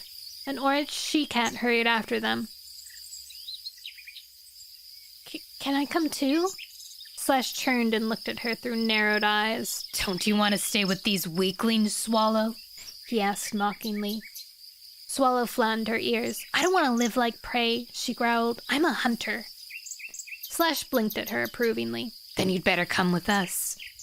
He headed through the gap in the reeds as Splinter, Beetle, Snake, and Swallow filed after him. Thunder's claws itched. He wanted to chase after the heartless cowards and claw their ears off. But there had been too much fighting already. Too many cats were hurt. He didn't want to drag them into another battle. Fern's mew took him by surprise. We should fetch Pebbleheart. He blinked at her. When I was with Tall Shadow's group, he helped heal his campmates, he went on, and he tended to Quiet Rain when she was dying. He might be able to help here. You're right. Thunder dipped his head to Fern. I don't know if he can help all these cats, but I know he'll try. I'll fetch him. Lightning Tail headed for the camp entrance. Moss stared after him. Should I come too? Lightning Tail answered without stopping. I know the forest, he called. I'll travel faster alone. Thunder watched his friend race out of the camp, impressed by his decisiveness. Even after the battle with the dogs, the Black Tom was still fired with courage and determination. I'm lucky to have such a strong support, and so is my group. He patted toward Stone and sniffed his muzzle. Scenting death, he backed away, his pelt prickling. He glanced at Beach's body and shivered. These cats would still be alive if Slash had kept them well fed and fought as their friend. Dogs were dangerous, but they were dumber than badgers. A loyal, united group could easily outthink and outfight them. Thunder. Drizzle's small mew made him turn. The young kit was staring at him. Will Slash come back? Thunder hesitated. The kit looked frightened. He wanted to promise her that everything was safe now, but how could he? Who knew what Slash would do next? Dawn leaned down and licked the she-kit's head. We don't know, dear, she murmured between laps, but Moss and I will protect you, whatever happens. Thunder felt responsibility weigh like a stone in his belly. He must help these cats. But how? As he wondered what to do, the reed entrance rustled. Was Lightning Tail back already? He looked up, his heart jumping as Violet hurried into camp. Ooh la la. A pigeon dangled from her mouth, and her eyes were wide with fear. She dropped her catch. We smelled blood! She stared around the camp, her ears flattening as she saw her wounded campmates. What happened? Before anyone could answer, Juniper and Raven followed her in. Each carried a mouse. They dropped their catch, their pelts bushing as they saw the ravaged camp. Raven's nose twitched. Dogs! Juniper stiffened. Have you seen Red? He was hunting with us in the two-leg place. He wanted to explore an alley. We told him we'd meet up with him later, but he never turned up. Willow narrowed her eyes. He led the dogs here. Here? Juniper's tail twitched fearfully. Is he hurt? Fern glanced at Willow anxiously. He ran away, she murmured. Juniper and Violet exchanged glances. Mouse heart, Willow hissed. Violet looked past the pale Tabby, her ears twitching as she saw Beach's body. Is she dead? She hurried to sniff the she-cat's matted fur. Stone was killed too. Moss limped towards the burly Tom's body. Juniper's eyes widened. Are the kids okay? She scanned the camp frantically until her gaze reached Pine and Drizzle, huddling beside Dawn. Dawn scooped them closer with her tail. They were safely hidden thanks to Thunder and Lightning Tail. Who? Juniper blinked at Thunder, but Thunder hardly noticed the tortoiseshell's green gaze. He was watching Violet. Bruh. The beautiful she-cat was staring at him, her warm amber eyes brimming with gratitude. You saved the kids? Are you Thunder or Lightning Tail? Thunder shifted his paws, his pelt suddenly hot. I'm Thunder, but, Lightning Tail helped. Lightning Tail was the one that jumped out of the bushes first. He was the hero in this situation with the kids. He dropped his gaze. Looking at Violet made his heart beat too fast. Fern padded forward. They helped us fight off the dogs. Thunder stared at his paws. I just wish we'd managed to save everyone. He lifted his gaze to meet Violet's, suddenly feeling shy. She was watching him with soft eyes. Thank you, she murmured. A striped yellow she-cat hobbled forward. Blood matted the fur on her shoulder. Slash has abandoned us. Honora's Tom struggled to his paws at the edge of the clearing. He called us mouse hearts. He sounded hurt. Violet lashed her tail. What would you expect from that fool? We're not mouse hearts, Ember. The striped she-cat blinked at Violet uncertainly.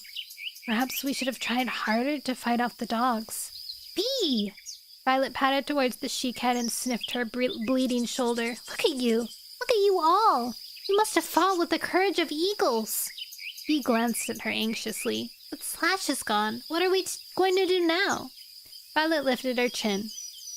We're going to take care of our injuries and share this prey. She prodded the pigeon with her paw. Tonight, no one will sleep with an empty belly. Technically, they left all of the prey that they've stolen, the ones that isn't rotten yet. Like, they have a lot. Now they can actually eat out of it. As she spoke, paws sounded outside the camp. Lightning Tail charged in, Pebbleheart at his heels. Holding a thick wad of cobwebs between his jaws, he paused and surveyed the cat, his eyes glittering with apprehension. Then he hurried to Frog. The molted gray Tom was the only cat who hadn't struggled to his paws. Dropping his cobwebs beside the rogue, Pebbleheart began sniffing his pelt. Then he ran a paw over his spine and down his legs. His gaze darkened. Thunder hurried to Pebbleheart's side. Is it bad? The scent of blood filled his nose. I can clean his wounds and stop the bleeding. The gray Tom lowered his voice, but there's a jagged lump in his spine. A chill crept into Thunder's fur. For the first time since the fight, he was aware of the cold wind whipping across the marsh. Is it broken? I hope not, Pebbleheart whispered. It may just be swollen. Only time will tell. Violet joined them. How can I help? She blinked at Pebbleheart. Pebbleheart ripped a paw full of cobwebs from his wad and placed it in her paws. We must make sure every wound is clean before the bleeding is stanched. Make sure that... She didn't let him finish. I understand. She hooked the cobweb between her mouth and one paw and patted towards Fern. Where are you hurt? She asked, sniffing the other she-cat's pelt. Pebbleheart raised his voice. Everyone who is hurt must wash their wounds thoroughly. If there's a scratch you can't reach, let your campmates wash it for you. Dawn hurried towards Bee. Pine and Drizzle ran after her. Moss began to sniff Ember's pelt. There's a wound under your chin, he told the Tom. Take care of your own wounds. Ember nodded towards the blood welling above Moss's eyes. Violet turned towards Thunder. Are you hurt? No. Thunder gasped suddenly as pain throbbed through his forepaw. He lifted it, surprised to find puncture wounds in his fur. Had the terrier managed to bite him? He hardly remembered.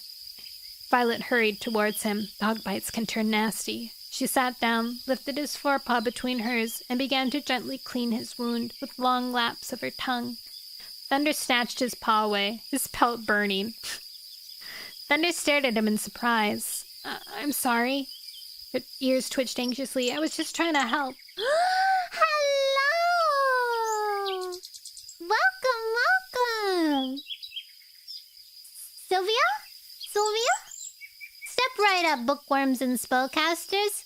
Sylvia's library awaits, brimming with enchanting reads and mystical secrets. Their soothing ASMR streams are the perfect backdrop to your literary adventures. Don't miss out on this magical experience. Join the fun and discover the wonders of the library today. Do you read books?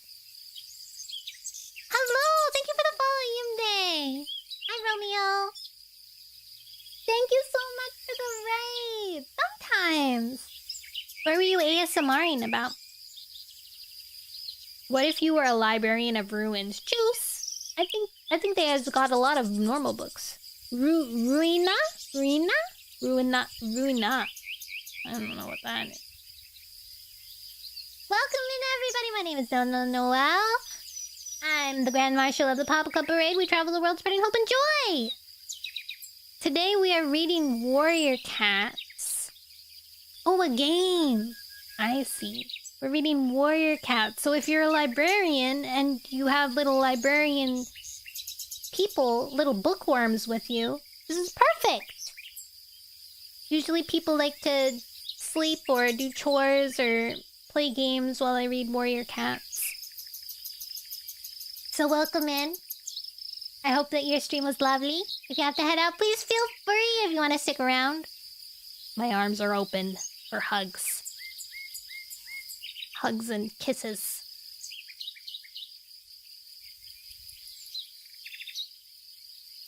Can attest to sleeping during Warrior Cats. I get good naps here. Good naps, yeah. Thank you for the follow, Sylvia. I gotta give you a nice follow, too. Let me in. Ah! Yeah! My policies are uppy. Ooh.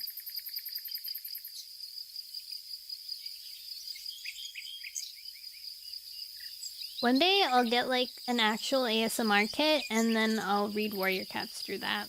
I wonder how that would be. I feel like I would have to talk quieter though. No? Can you talk normally through an ASMR speaker? They also have like the 2 ear things. I would like not need to do like the 2 ears. It would have to be like one microphone. Mono. Mono? Is that it? Or stereo?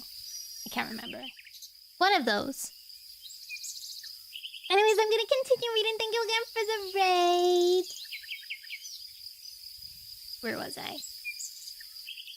What is an ASMR kit? It's like special ASMR things. You know how when you listen to ASMR, it like is really like it's so strong and like near your ears. It looks like 2 ears. They're like speakers that look like 2 ears. Not in the slightest.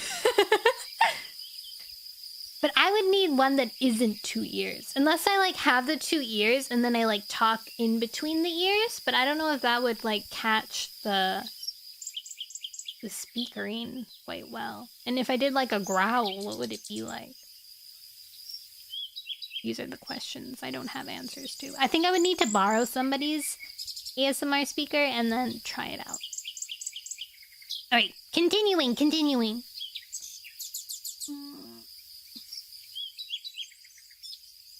Oh right, Thunder is being a little blushy boy.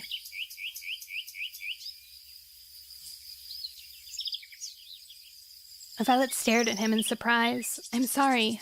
Her ears twitched anxiously. I was just trying to help.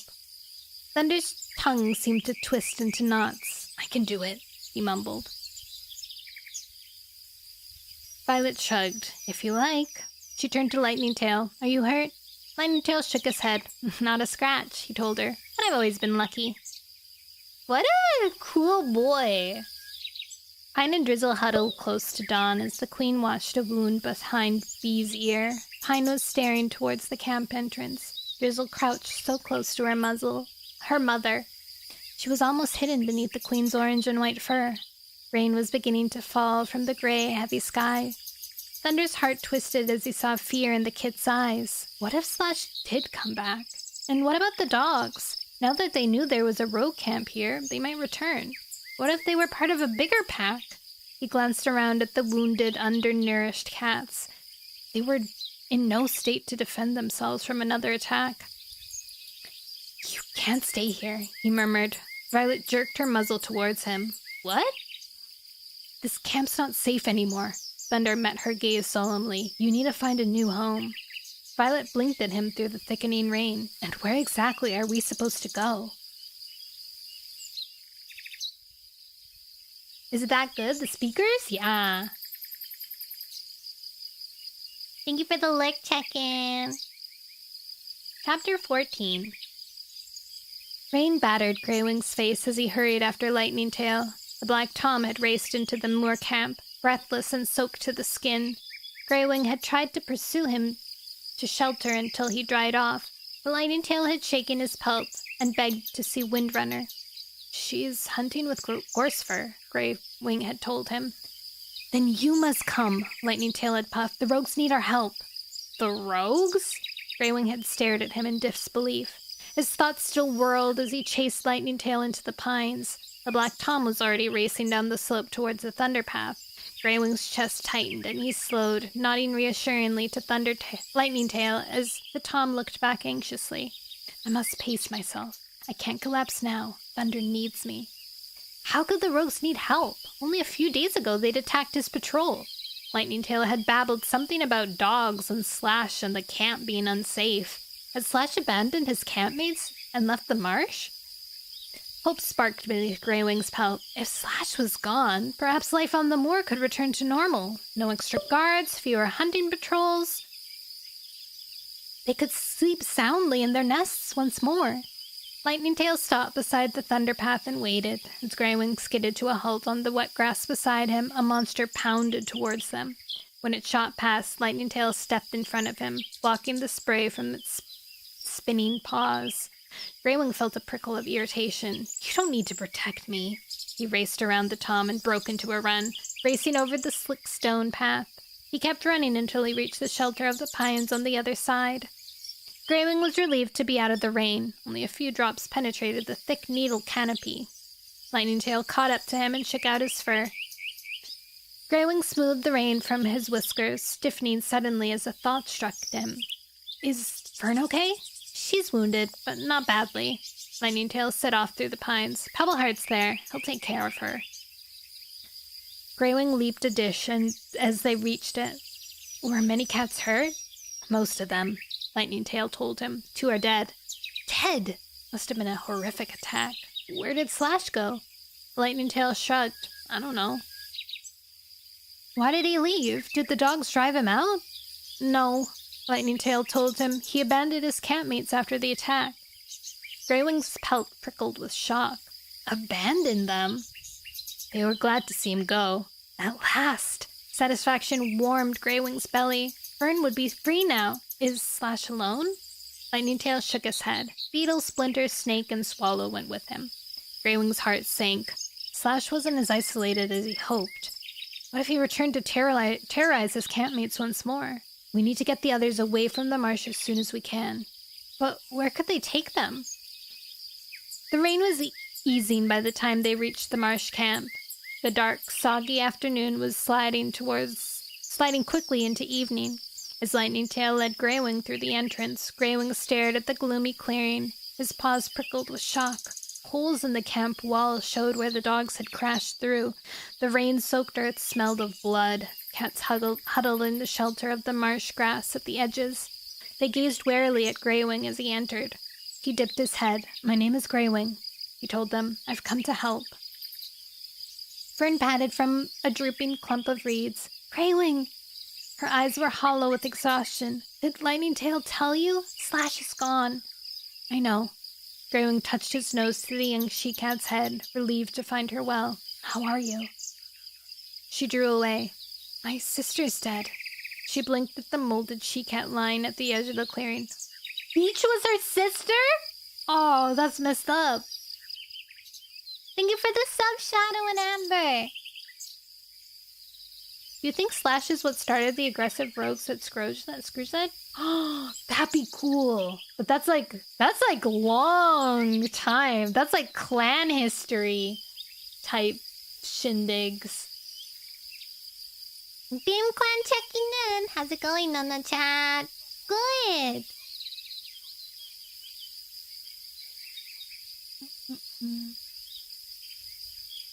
That was your sister? She's why I had to come back. Lightning Tail scanned the clearing. Where's Thunder? He's digging a grave with Juniper and Raven. Fern nodded towards a gap in the camp wall. Out there.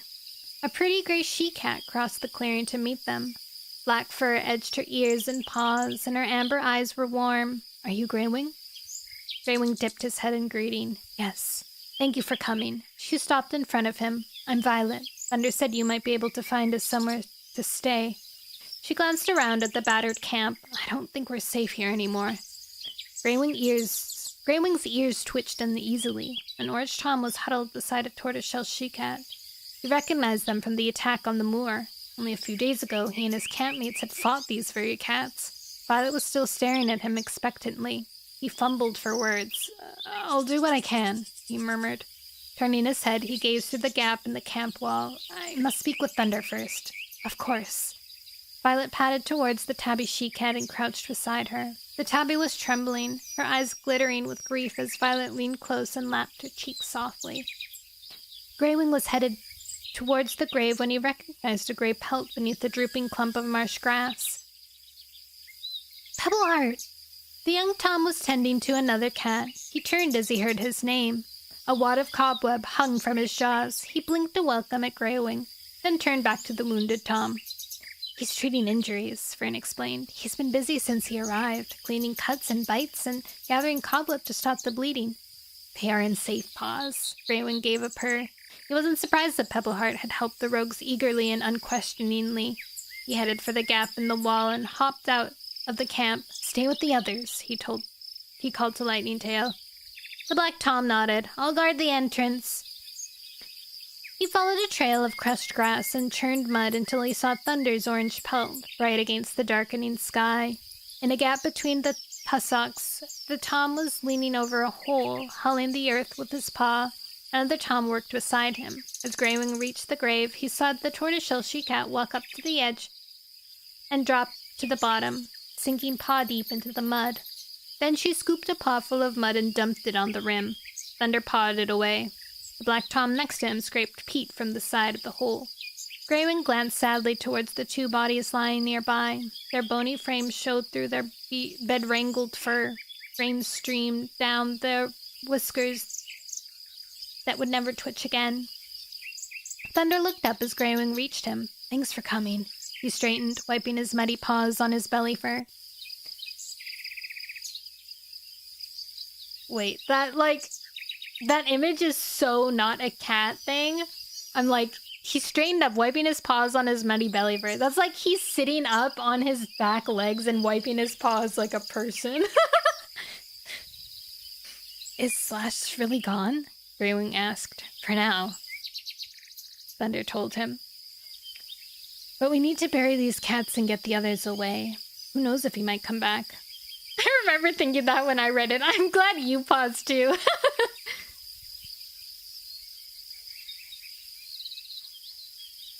The rogue beside him sat up, or the dogs might return. Thunder nodded towards the Black Tom. This is Raven, he told Greywing. He glanced at the she-cat standing in the grave. That's Juniper. Hi. Raven dipped his head. Hello. Juniper met Greywing's gaze, then blinked at Thunder. Do you think this is deep enough? It needs to be a bit deeper if it's to keep the bodies safe from foxes. Thunder stood up. Mud caked his paws. Will you two be okay finishing here while I talk to Greywing? We'll be fine. Juniper scooped out another pawful of wet dirt. Thunder signaled to Greywing with a flick of his tail, then wove his way between the tussocks. Greywing followed until they were clear of the others. "What are we going to do with them?" Thunder whispered. "They clearly can't stay here." Greywing stared across the empty marsh. "The camp's not safe anymore." "We could take them to Tall Shadow's camp," Thunder suggested. "It's not too far." Greywing frowned. "It might be too near. Now that the dogs have their scent, they might track these cats to Tall Shadow's camp if we take them there." "The river?" Thunder wondered. "It's a long trek for injured cats." Thunder glanced towards the wrecked camp. "Frog's badly injured. I'm not even sure he can walk. I don't know how we're going to get him over the Thunder Path." "We'll deal with that when it comes to it." Greywing shifted his paws. The moor would be the safest place for the rogues. The hollow had thick walls and was easy to defend. And every moor cat knew how to divert dogs away from the camp by leading them through swaths of heather and gorse and hiding in rabbit burrows until the dogs were exhausted and confused. But how would he convince Windrunner to take the rogues in? Why would she welcome cats who had attacked her campmates and stolen their prey? Greywing frowned. He'd persuade her somehow. It would be only temporary, until the rogues recovered or found new homes. "What about the moor?" he ventured. "The hollow?" Thunder's eyes brightened. "They'd be safe there. I've seen how moorcats deal with dogs." Greywing nodded. "Let's take them there for now. Tomorrow we'll decide where they can go next." The grass rustled behind them. Greywing jerked his muzzle to see Violet standing at their tails. She blinked at him hopefully. "Can we join your group?" Greywing froze. Windrunner would never agree to that. Violet must have sensed his hesitation. "We don't all have to join the same group. Perhaps a few could join yours, and some could live in the pines, and some in the oak forest? There are cats by the river too, aren't there? Maybe some could go there." Her gaze drifted to Thunder, "And perhaps I can join your group?" "Oh!" She's forward. Greywing's ears twitched. Thunder's eyes widened as Violet blinked at him hopefully. They seemed lost in each other's eyes.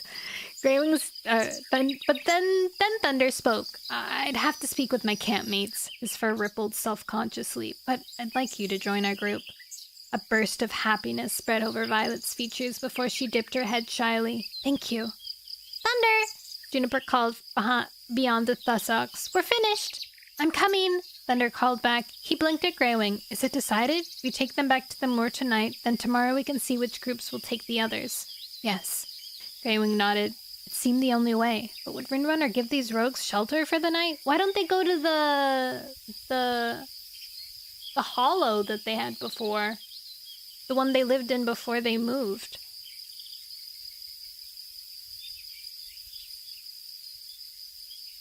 He pushed the worry away. The most important thing now was to get the rogues away from here. "I'll fetch the others," Violet's mew cut into his thoughts. "They'll want to say goodbye to their campmates." She hesitated before she patted away, her mew turning wistful. "Slash used to make us take bodies to the Karen place and leave them for the crows and rats." Yikes. Greywing shuddered. Could rogues that had once treated their dead campmates as crow food ever learn to live peacefully among the moor and forest cats? Well, they were forced to. What do you mean, dude? By the time the rogues had said goodbye to beach and stone and buried their bodies so that no fox could dig them up, the night had swallowed the marsh. The rain had eased, clouds still covered the moon. Lightning Tail paced in the darkness, as though impatient to leave. Greywing gathered the rogues and the remains of the camp. "Are you well enough to walk as far as the moor?" He glanced around the expectant faces. Willow looked towards Frog, who was still lying on the edge of the clearing. Pebbleheart was crouching beside the injured Tom. Frog will need to be carried. Who was strong enough? They should just take Frog to ShadowClan. Who was strong enough? Greywing scanned the rogues. Moss was hardly injured, and Raven looked fit. Juniper must be tired after digging, but she met his gaze eagerly. If Lightning Tail helped, they should be able to carry the wounded rogue between them. Moss, Raven, Juniper, and Lightning Tail, will you carry Frog? Of course. Moss padded towards his injured campmate at once, Juniper and Raven hurrying after him. As Lightning Tail followed, Moss tucked his nose beneath Frog's shoulder. The injured Tom grunted as Raven grasped his scruff. Careful, Pebbleheart cautioned. His eyes glittered with worry. He's injured his spine. Too much movement might make it worse. Raven tugged Frog onto Moss's shoulder. Frog shrieked with pain. Pebbleheart's fur bushed. Stop! Gently, Moss moved away, and Raven lowered Frog to the ground. Thunder blinked at Pebbleheart. What can we do? We can't leave him here. Pebbleheart was gazing into the distance, his eyes clouded with a look that Greywing knew well, but Tom was thinking. Frog, Willow crouched beside the Tom. You'll be okay. We won't leave you behind. He needs to lie flat as we move him, Pebbleheart murmured. Greywing frowned. That's not possible. Pebbleheart blinked at him, his eyes lighting up in the darkness. Yes, it is. He raced to the camp entrance. We need to find the right-sized piece of bark. I've seen plenty in the fine forest. It'll curve around his body, but be flat enough to support him. We can use it to drag him to the moor. They made a sled! Lightning Tail pricked his ears. I'll help find some. I'll come too. Moss hurried across the clearing. Where's Moss going? Pine blinked anxiously at his father as he headed out of camp. He's not going far, Dawn soothed. He'll be back soon. Pine lifted his chin. I'm going with him. He began to cross the clearing, following Moss's paw steps. Violet darted forward and grabbed the tip of the kit's tail between her teeth. You're staying here, she mewed through gritted teeth as she dragged Pine towards his mother. Dawn has had enough to worry about today without you wandering off. Pine struggled free and glared at the dark she-cat, but he didn't argue. Sticking his tail in the air, he stalked back to Dawn's side and sat down stiffly. Greywing glanced towards the pine trees, no more than shadows against the cloudy night sky. No one spoke as they waited for Pebbleheart, Moss, and Lightning Tail to return. Greywing stiffened when, at last, paw steps sounded outside the camp.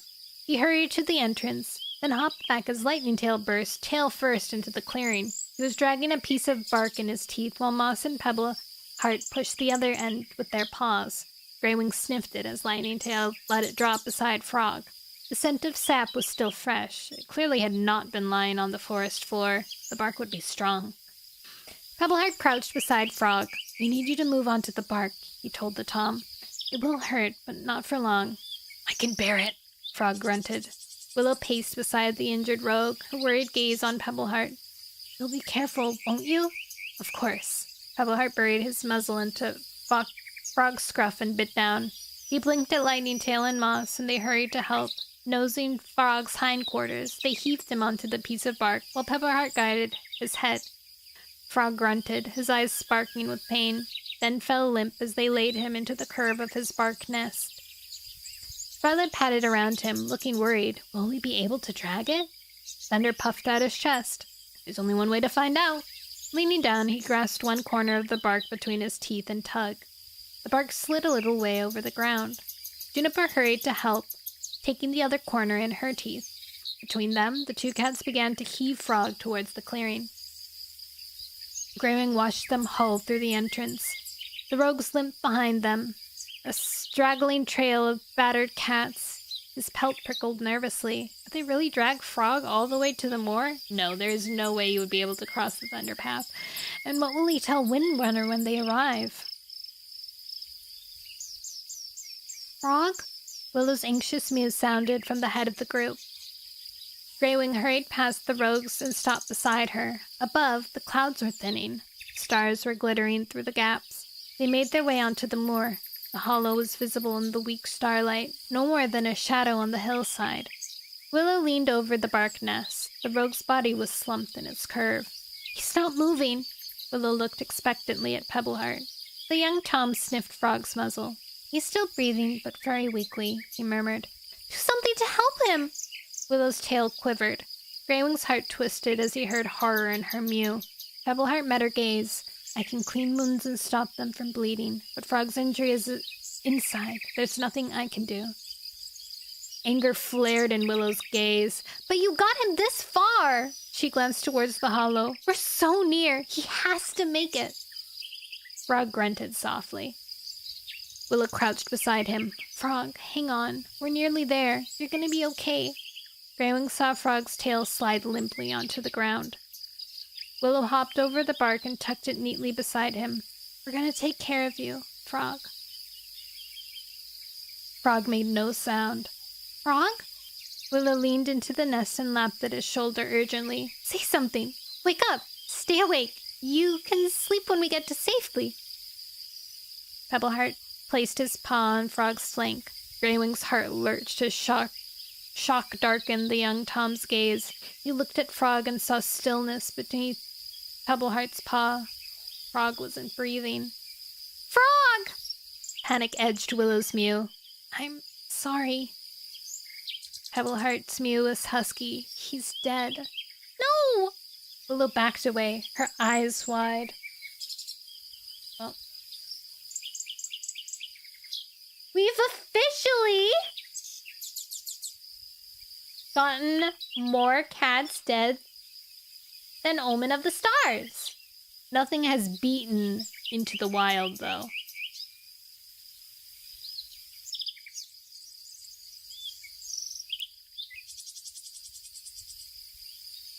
Violet hurried to her side, steadying Willow as she began to tremble. So much death! Thunder padded forward. This will be the last. He met Greywing's gaze. Was that doubt flickering in his starlit gaze? Greywing dipped his head. There's no point dragging Frog to the hollow now, he meowed softly. We should bury him here and mark his grave so that he will not be forgotten. As he spoke, he heard paws pounding across the hillside. He turned his head and saw, in the moonlight, Windrunner and Gorsfur running towards them. He hurried to meet them. He didn't want Windrunner stumbling into the rogues without warning. There you are, Greywing! Windrunner pulled up as she neared, her pelt rippling uneasily as she saw the rogues gathered behind him. Her mew hardened. What are they doing here? Gorsfur narrowed his eyes and scanned the bedraggled cats. Greywing shifted his paws. Their camp was attacked. Slash deserted them with a few of his allies. 3 of their campmates are dead and most of them are injured. I told them that we would give them shelter for the night. He held his leader's gaze unflinchingly. Their camp is no longer safe. They need our help. Windrunner flattened her ears, her gaze flickering towards Juniper, Raven, and Ember. They don't need our help. When they attacked our patrol a few days ago, Greywing stood his ground. They had no choice. Disobeying Slash would have cost them their lives. He glanced at Fern, remembering her terror of the cruel Tom. But Slash is gone now. These cats are no different from you and me. He hoped it was true. Really? Windrunner padded past Greywing and circled Juniper and Raven. She stared at them angrily. Are we supposed to trust you now? We won't hurt you, Raven told her quickly. Windrunner curled her lip. If only you'd felt that way last time we met. Gorsfur padded to his mate's side. They don't look in a fit state to harm anyone. Windrunner glared at him. So we should take him into our camp? Just until tomorrow, Greywing pleaded. The wind was turning cold and cutting through his damp pelt. He shivered. They need shelter. Dawn padded forward. She nosed Drizzle and Pine ahead of her. Will you at least take my kits? No! Drizzle dug her paws into the grass. We want to stay with you. Pine stared desperately at his mother. Moss padded to his mate's side. It's okay, Dawn. We can keep them safe. Dawn ignored him. She kept her gaze fixed on Windrunner. They're so small. They'll freeze out here on the moor. Please give them shelter. They can't harm you. Windrunner eyed the kits, her gaze wavering with uncertainty. Greywing hurried to her side. We can't separate them from their mother. We have to take them all in. They're no threat to us now. They need our protection. What if the dogs follow their scent, or if Slash comes back? Windrunner's pelt bristled. If dogs are following them, we don't want them in our camp. We can drive off dogs. Gorsfur's mew took Greywing by surprise. And Slash, if we need to. He glanced at the kits. We can't turn him away. Thunder stepped forward. Lightningtail and I will stay in your camp too, if you will let us. We can help if there's any trouble. Greywing blinked hopefully at Windrunner. Let's prove that we're better than Slash, he begged. He abandoned them. We can't. Windrunner's eyes flashed. We don't need to prove anything. Willow padded forward, her head low. I understand why you don't want to take us in, but please let me bury my brother here before we move on. He deserves to rest in peace. Windrunner followed Willow's gaze towards the scrap of wet fur curled in the bark. Did you drag him all the way here? We thought we could save him, Willow told her bleakly. Windrunner blinked, her eyes clouding, as though suddenly overwhelmed by the tragic scene confronting her. Very well. Her mew was husky. You may all shelter in our camp for the night, Windrunner told her. We will post extra guards, and in the morning we'll decide what to do. Above, a cloud drifted away from the moon. Silvery light bathed the rogues. Greywing dipped his head. Thank you, Windrunner. Relief washed over him. The rogues would be safe for the night. What would happen to them in the morning? He pushed the thought away and turned to Willow. Let's find a sheltered spot to bury Frog. I thought there was more death in this series than there is. It's weird because thinking back onto Into the Wild, I don't remember all the cats that died, but there were so many deaths, like cats falling off cliffs, cats just dying in battle. It was because we didn't know them very well, right? Like Firestar was coming in and there were just cats that we didn't really know and babies that were being born and enough to die.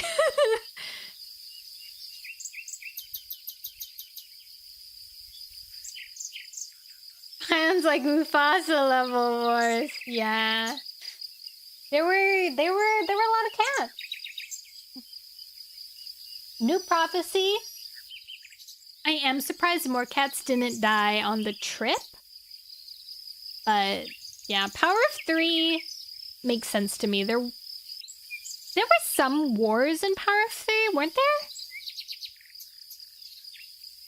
I don't really remember, but I think there was. With Wind Clan. Was Soul in Power of 3 or Omen of the Stars? Soul is in Power of 3. Yeah, so yeah, there was a war. There was a war with the eclipse. Yeah, there were only like 2 big ones, right? Like a few big wars. But most of them were like huge betrayal type situations, like Hawkfrost. No, wait, Hawkfrost was New Prophecy, right? Yeah. Yeah. Hawkfrost was New Prophecy. Omen of the Stars, I don't remember. Oh, wait, no, yeah. Omen of the Stars was, like, weird because it was, like, double death. People were dying, but they were, like, double dying.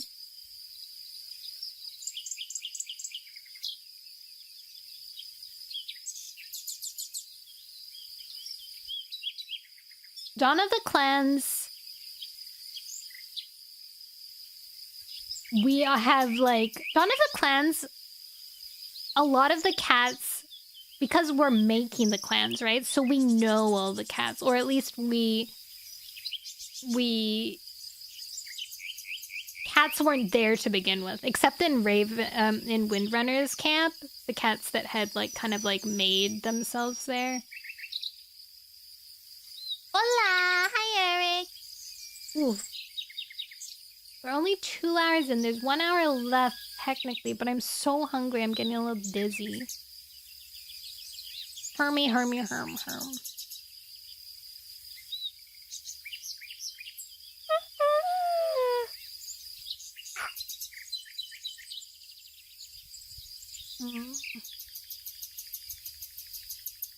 You should eat. Yeah, I should eat. You're right. You're right, I should eat. I'm too tired. It's not good to make yourself that hungry. Yeah. You're right. I gotta follow my own advice. Eat. We're at chapter 15, so we're like halfway done this book. Unless there's like one of those like do your own adventures at the end, or like a bonus chapter. If it's a bonus chapter, we're a little over halfway done. So ideally, 2 more streams? If we do 50-50? If we can... like powered through, we'd be able to do it in 1 more stream, and then we do the super edition, and then we get Day Feather back.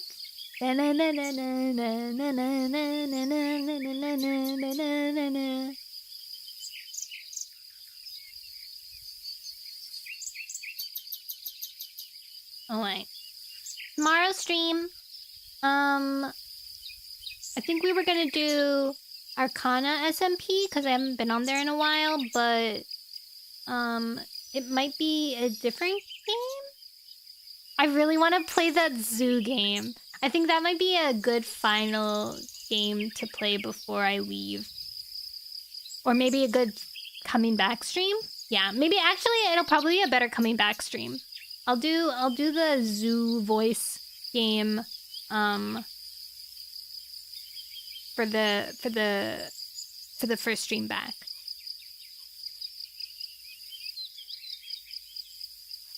Actually, we might not be able to do... 17 is Thursday. If I come back on the 17th, then I'd probably be too tired to do Warrior Cat Wednesday. So 2 weeks for Warrior Cat Wednesday. Unless I guess I can push it to a different day. Maybe I'll do Warrior Cat Friday on the 20th? Nono Vacation Time! Yeah! Nono Vacation Time starts, next week. I'm gonna try and do a stream tomorrow, Friday, Saturday, and Sunday, since I'm gonna be gone for a whole week. What's my favorite game? Outer Wilds.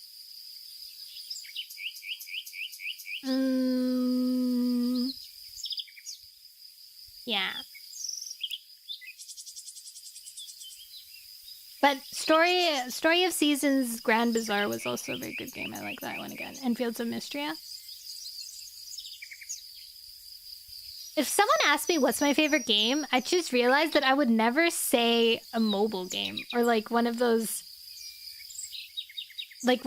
kinds of games. I don't think I would ever say one of those because I was thinking like, oh, I guess I really like Heartopia, but I don't think I would consider that on like a game level, which is weird because it is a game.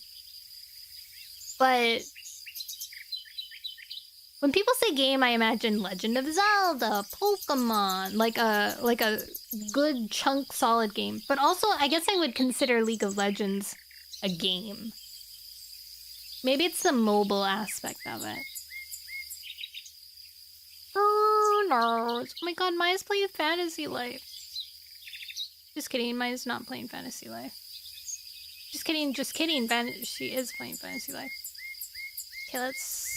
We can rate Maya. The fact that Maya got the username Maya is kinda crazy.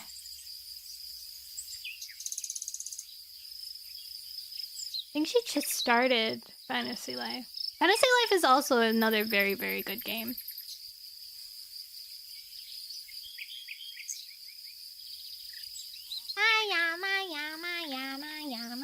Maya.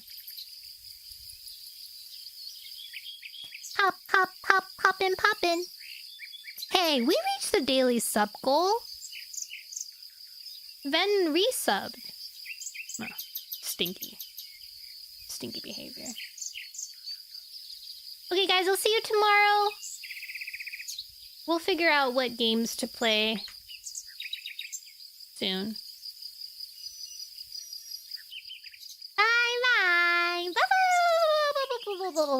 Bye. Go eat some food like me. Go drink some water like I should probably drink some water. Night, Van. Night, all my YouTuber followers. Thank you for your subs today. I've decided that my new end of the year goal is to get membership on YouTube. Which should be... I don't know, actually.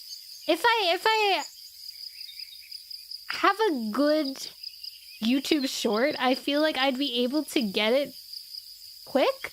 Like, if you get play Geometry Dash. You are so right, Eric. I should play Geometry Dash.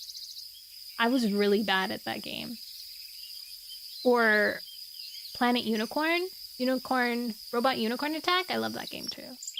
I could play that for like hours. I would get dizzy though. Anyways, okay. I'll see you tomorrow.